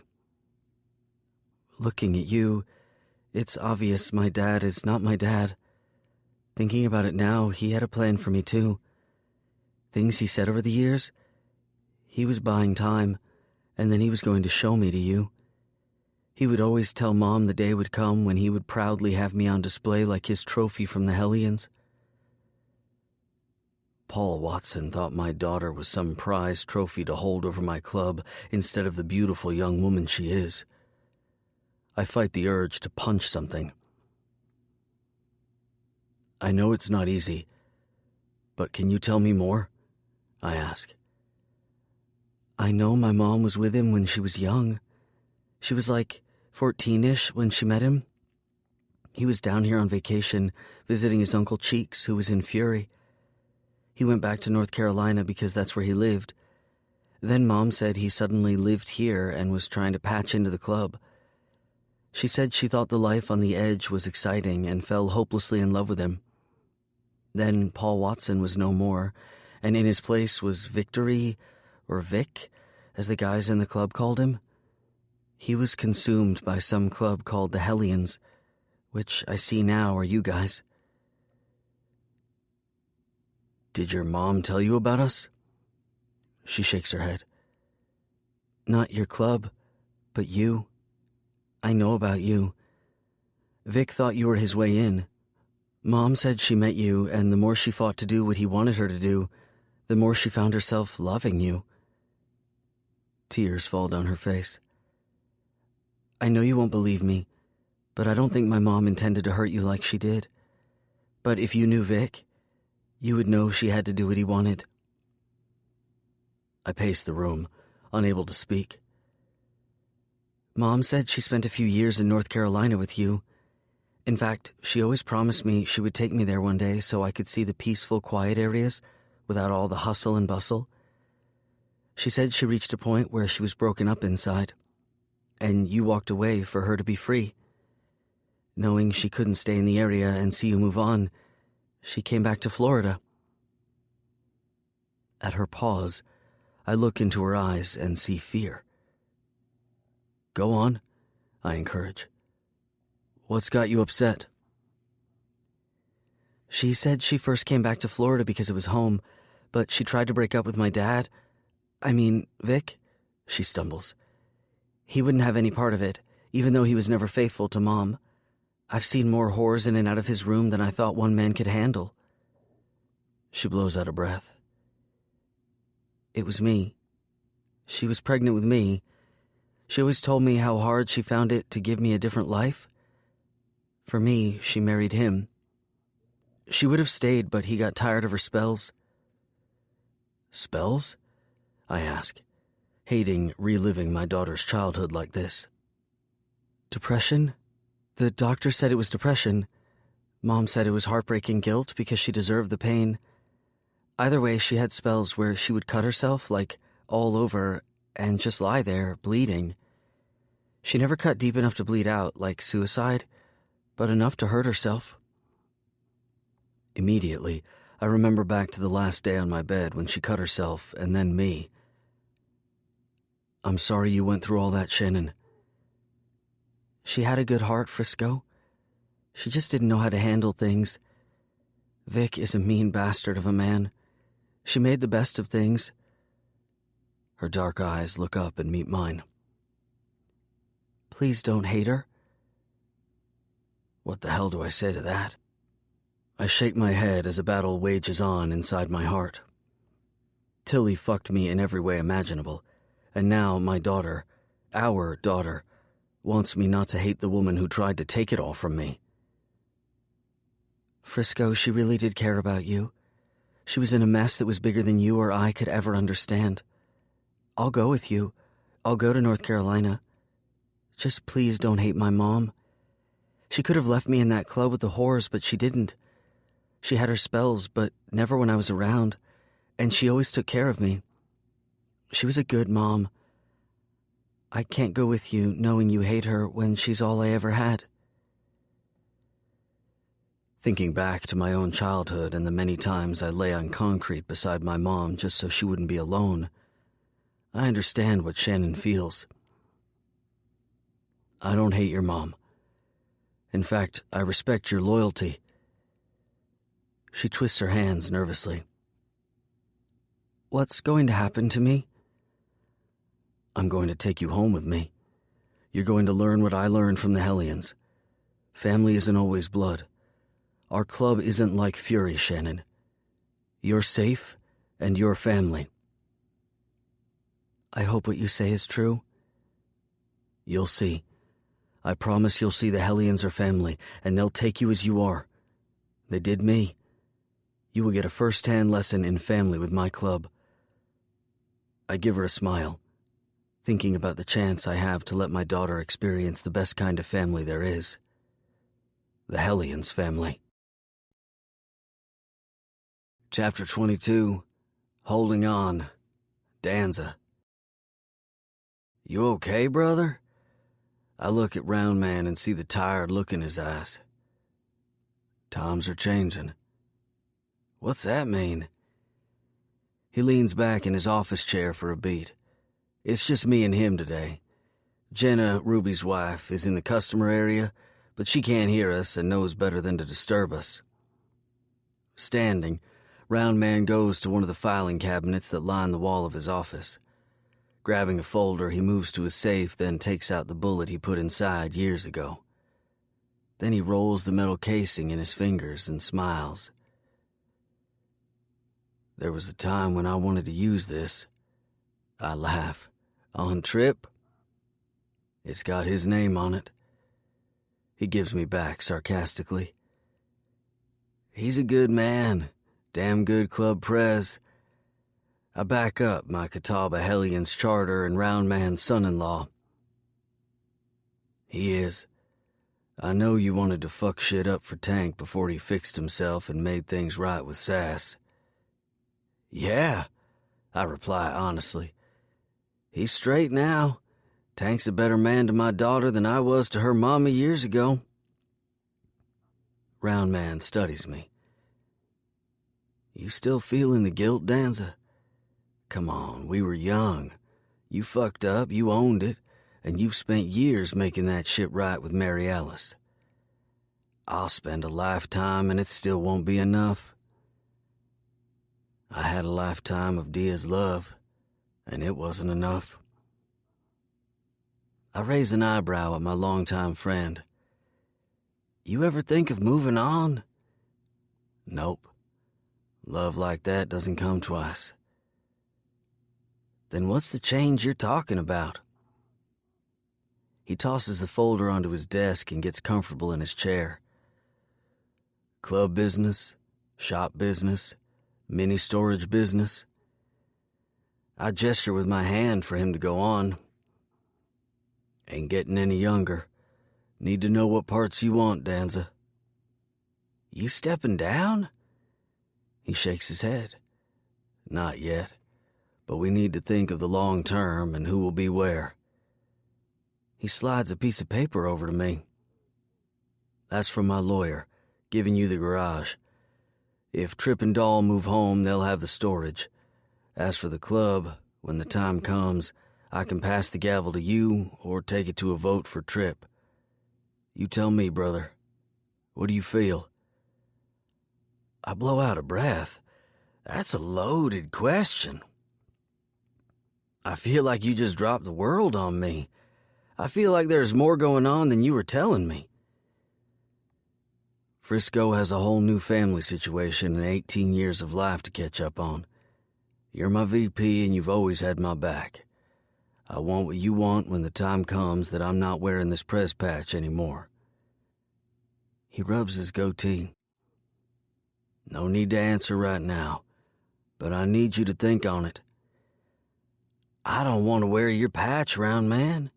It's yours and always has been. If you step down, I step down too.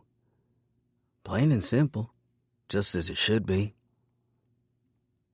We'll talk more on it soon, he says, right as his desk phone rings for a transport. Well, at least I have time to get used to the idea. As I walk in the house Mary Alice and I have shared for so long, it's quiet. Too quiet. My wife is always in the kitchen or cleaning something. She doesn't sit still, doesn't nap, and she doesn't sit quietly in a room somewhere contemplating life. Only when I go into our bedroom, that's what she's doing. With her wedding band rolling between her fingers, she sits silently on our bed. Mary Alice, I greet, entering the space. She looks up at me, her eyes swollen and tears streaming down her face. Rushing to her, I drop to my knees at her side. What's wrong? Is it Sass? Red? I ask as worry fills me for our daughter and grandson. That fucker Nick didn't come around, did he? I'll handle it, Mary Alice. Will you handle you? She asks me in a whisper. Huh? All these years, Rhett, I've never known any love but yours. Where are you going with this? You are the only man I've ever given my heart, my body, and my life to. Guilt immediately eats at me. Mary Alice, it's only you. Now, yes, it is. She laughs sarcastically. You know, the first time you stepped out, Dia said, Mary Alice, y'all were young. He's a man, he just needed to try something different. We even laughed about how you were better in bed after the barfly taught you a thing or two. I found a way to get past it. Then you went to jail. For 3 years, Red, I stood by and raised our daughter. Made sure you had what you needed, visited, and I held you down. I never said you didn't. She reaches out and runs her fingers over my cheek and lips. I kiss her palm softly. God, don't let this be the end. Our daughter turned her back on everything we taught her because of me, Rhett. She couldn't stand the woman I had become. The things I stood by and allowed for the sake of the club and the sake of being your old lady. My own daughter was ashamed of the woman she thought I was. She doesn't feel that way now. She understands, Mary Alice. Everyone in the club understands. I fucked up, baby. I fucked up beyond a fuck up. I ruined what we had, not you. I promised you when I came home from jail, after we lost Rocky and Marie, I promised you. I straightened my shit out. No more barflies, no more leaving you behind. I calculated the risks, and baby, you gotta know I've been faithful. It's not about you, Rhett. It's not about Danza's role in the Hellions. Don't you see? It's about me. Where is this coming from? Fuck, where is it heading? She shakes her head, and panic fills her eyes. I don't know, Rhett. I don't know anymore. I didn't just marry you, I married into the Hellions. We're family. The club has always supported me when you failed to do so. When Ruby and Vita took their time apart, the club came together not only for him, but her and their kids. When Boomer and Pam rolled into town, we all took her back, helping her mom and kids even though they were from the Catawba chapter. Hellions are family regardless of their chapter. Things are changing. The time is coming when Dia and I were supposed to sit back and watch our girls fill our shoes. I nod as dread consumes me. She's not here to do it with me. I miss my friend. I miss the life I thought we would have. Marie is gone, Rocky too. We have loved, Rhett. We have lost. Where does the ride go now? Wherever we let it take us, baby. It goes wherever we let it lead us. But Mary Alice, please tell me we do it together. She tilts her head to the side, studying me. Why? Why? I choke out. Because we have loved, we have lost, we have broken, and damn it, we've rebuilt. We are going into the prime of our lives, and there isn't a single soul I want to share that with but you. I was young, I was dumb, but baby, I did everything I could to keep you safe, build a life for us together, and keep us together. I made mistakes along the way, and that's on me, not you, but I've changed, and you know it. Let me have the opportunity to spend the rest of our days giving you everything I should have been giving you from the start. She shakes her head. I made a fool of myself by standing by you. I've been your doormat. Come in, wipe your feet, take off a load, find your release, and walk right back over me on your way out. I allowed it. Climbing onto the bed over her, I bring my eyes level with hers. Don't. Please, Mary Alice, don't you do it. I love you, Rhett. But where did it all go so wrong? Why did I let it all slide? Dia told me I should have kicked your ass more often. I didn't. Blaine has never let himself love again. I can't say that. If it had been me and not Dia, you would have given me the same loyalty. Maybe there was a time I wouldn't have. I can't go back in time and change things, Mary Alice. I can tell you that for years I have been loyal, loving, faithful, and for as many days as you give me, I'll give you my everything. I can tell you that if tomorrow were to come and this was no more, I would never have a love like we share again. You are it for me, Mary Alice, and I took that for granted once, but I won't do it again. With shaking hands, she cups my face and pulls me to her, kissing me softly. I taste the salt of her tears, and the need to be one with her consumes me as I deepen our kiss. Breaking away, I drop my head to her neck. I'm sorry I hurt you. I'm sorry I took you for granted. I'm sorry for all the pain between us. I kiss her neck before I roll us to our sides and kiss her lips again. Wrapping her leg around me, I let my hand tease her through her cloth pants and panties. I love you, Mary Alice. I promise you it's only ever been you in my heart. You own me, baby. I promise you my loyalty. I kiss her again as she tightens her arms around me. Slowly, tenderly, I give my wife what I should have given her years before as I make love to her body. I give her my heart, my soul, and my body. I give her every part of me, knowing without a shadow of a doubt for me and her, this is our forever ride together in life. We could have lost it all, should have lost it all, but in the end, she loved me through everything, and I'll love her until the end of time. Chapter 23. Couldn't be prouder. Round Man. I ring the doorbell at the same time I hear something crash to the floor. Pulling the gun from my back, I ready myself as I twist the doorknob, only to find it unlocked.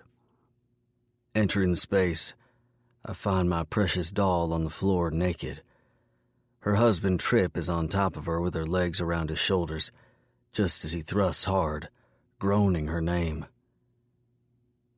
Fucking shit, Trip. I should shoot your naked ass. Daddy! Doll squeals, pulling her legs down and her husband down to cover herself. What the hell are you doing here? I turn my head toward the kitchen. Surprise! I don't hide my sarcasm. I'll go make myself a snack. You two better have made me a granddaughter during your little tryst. Nothing little about me or about how I fuck my wife.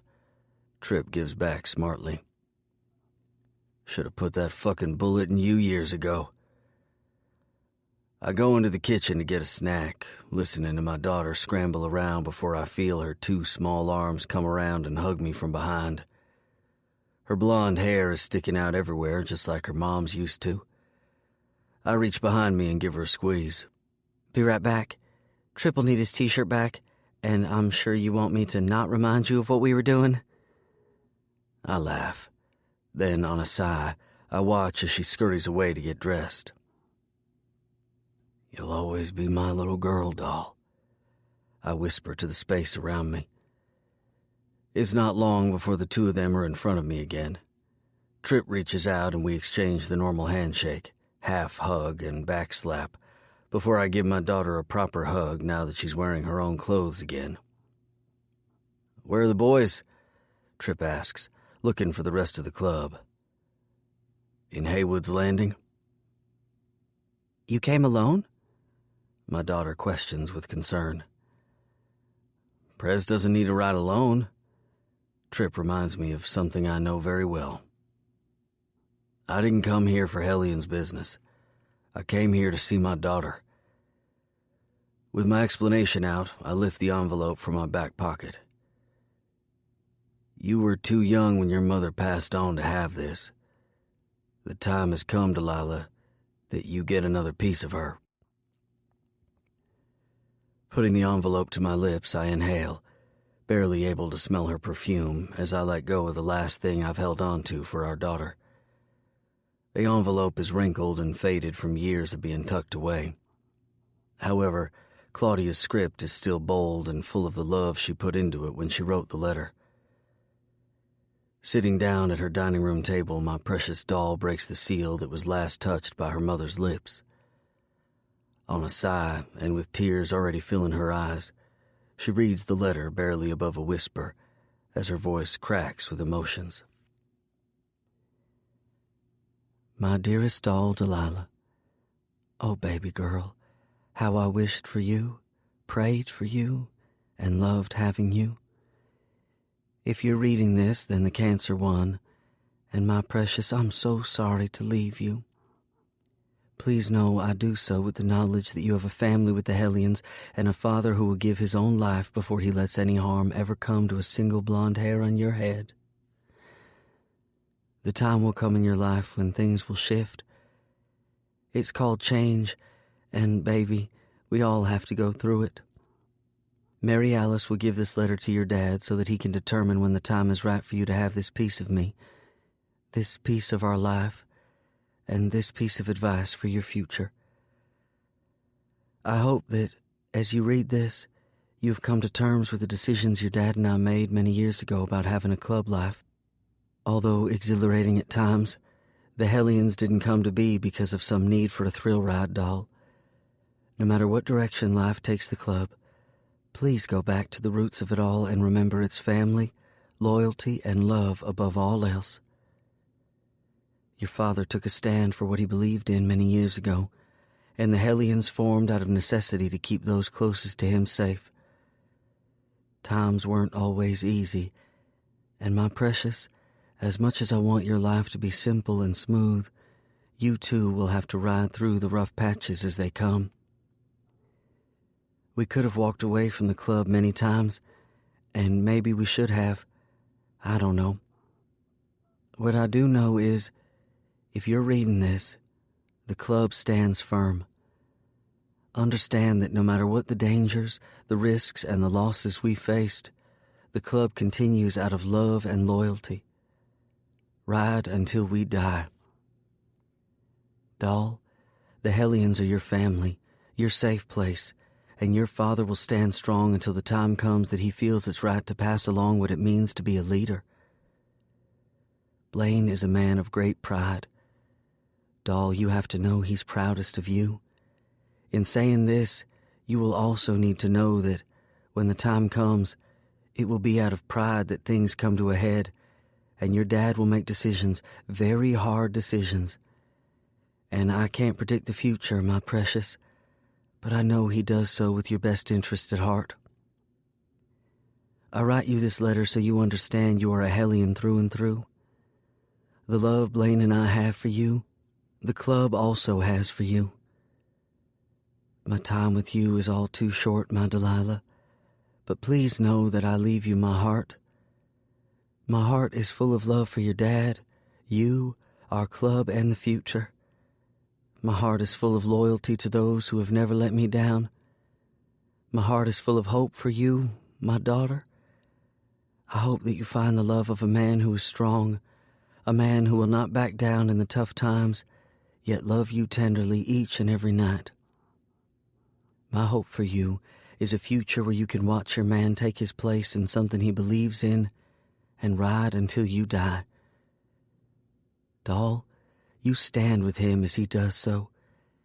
It won't be easy, but my girl, you have my strength. You can stand strong against every curve in life's road. My hope for you is to have children just as wonderful as you are, who can give you back the love you gave to your dad and me. My hope for you, my dearest doll, is that no matter what, you know yourself inside and out. You know where you came from, what you believe in, and that, when life gives you choices on which path to take, you ride strong on the path least taken. Be fearless, my Delilah. Love hard, and remember where you came from. I'm always with you, watching over you. Carry my heart with you, carry my love through you, and ride every curve with pride and loyalty. Loving you through eternity. Mom. Tears fall down my daughter's face as she finishes the letter, and I fight back my own emotions. What does this mean? You are so much like your mom, doll. She gives me a fierce grin. We all know that, Dad. What's going on here? Nothing yet, but times are changing, and I need you to know where you came from. I look at Trip. I need you both to know the Hellions were born out of necessity, but we ride on out of love and loyalty. This is your family. Are you stepping down? Trip gives me his honest thoughts, like always. Talon, when the time comes for my final ride, you will know. Things are changing, and the future path isn't always so clear, so when I know, you'll know, son. Doll jumps up with tears coming down her face. She buries her head against my chest as she holds me close. I look over her at her man. Trip, I respect you, and I believe in you. When the time comes, you will have my vote. That's something the two of you need to consider. For now, let's go for a ride as a family. BW is with Rex and Lux, so let me grab my helmet, Doll says, stepping away. You sure about this, round man? Trip asks, out of earshot from Doll. Not yet, but a man's gotta know when it's time to take a different path. Less than 5 minutes later, I'm on my back with my daughter holding on to her husband as he rides beside me. Slowly, I let Trip take the lead in front of me. I feel the memories of Claudia's hands roaming my chest while we rode. I feel her body behind me, her legs against my own, and her hair whipping around, slapping me in the face. I feel the wind squeeze me as I look ahead to see my daughter in front of me, riding free. Love you for eternity, Blaine, Claudia whispers in my mind. Riding free, I press on, knowing Claudia will always have my heart, and the future we wished for is right in front of me. Part 4. Out of Legacy, It Survives. I've loved and I've lost. I've conquered, I've killed, and I've barely survived. Everything has been from one up to the next down, but I've never done it without my woman in my heart and my brothers at my side. The Hellions will always ride together with life, love, and the freedom of the road to soothe everything that burdens the soul. Ride until I die, love with all I have until I have no more, and damn sure remember family is a never-ending circle of love and loyalty that lasts a lifetime when you get it right. Round Man. Epilogue. Round Man. The gray stone is damp with morning dew. The flowers droop in the weight of the atmosphere. Claudia Recklinger, devoted wife and mother. I trace the letters as I talk to the air around me. My best friend, my life, my wife, my love, ride until I die. Baby, it's you. Squatting in front of the tombstone, I pinch the bridge of my nose, fighting back emotions. I'm a motherfucking Hellion, yet the minute I let my mind go back to what I once had, I turn to mush. Doll, she's bringing BW to visit. God, he's a handful. Fearless, baby, fucking fearless. He has your hair and Trip's eyes. Doll hasn't gotten it cut yet, so it frames his chubby face with your blonde curls. He runs our girl ragged. Makes me think of you when Doll was little. I smile, thinking back to our tiny girl coming home, all bundled in red because Dia hated pink. My two girls were inseparable. Dia was an amazing mother. Then the cancer came. Then the cancer won. Our time together was cut too short. Over 20 years later, I want to break shit just thinking about it. It took time, years to be honest, for me to get the shop and give my girl my last name. We were young and thought we could rule the world. And in the end, I did my best to give that to her. We may not have conquered cancer, but we had the Hellions, and Haywood's Landing was ours. Family isn't always blood. We taught our daughter that.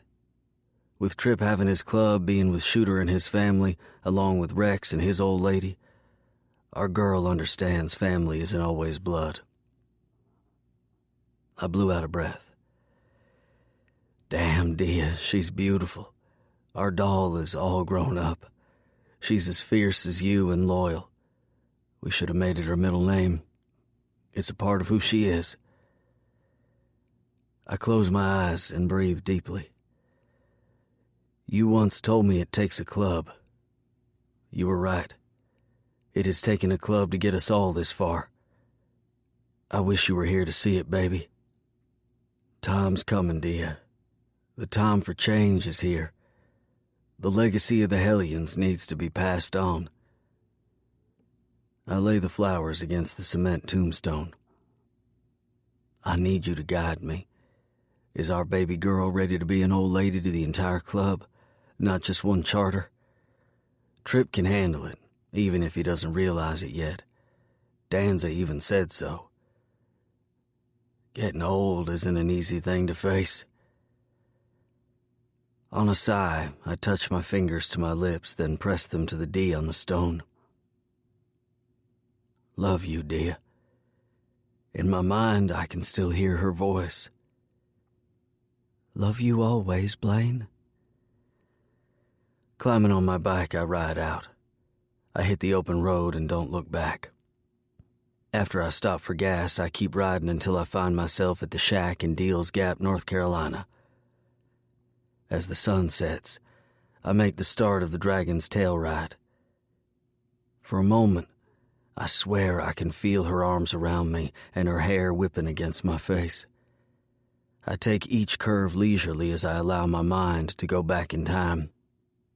All the years I took this ride with my wife behind me flash through like a movie playing on repeat. The many times I took this ride to patch another man into the club I created. One by one, each of us has made this same ride before calling ourselves a true brother to the Hellions MC. Today I take this ride before I go see my daughter and her man to pass on the legacy to the next generation. From beginning to end, this is how the Hellions ride, and this is how the legacy will survive. With a twist of my throttle, I ride on, knowing what's to come with complete clarity for the first time in a long time. This concludes Originals Ride by Chelsea Camaron, narrated by Joe Arden. Copyright 2016 by Chelsea Camaron.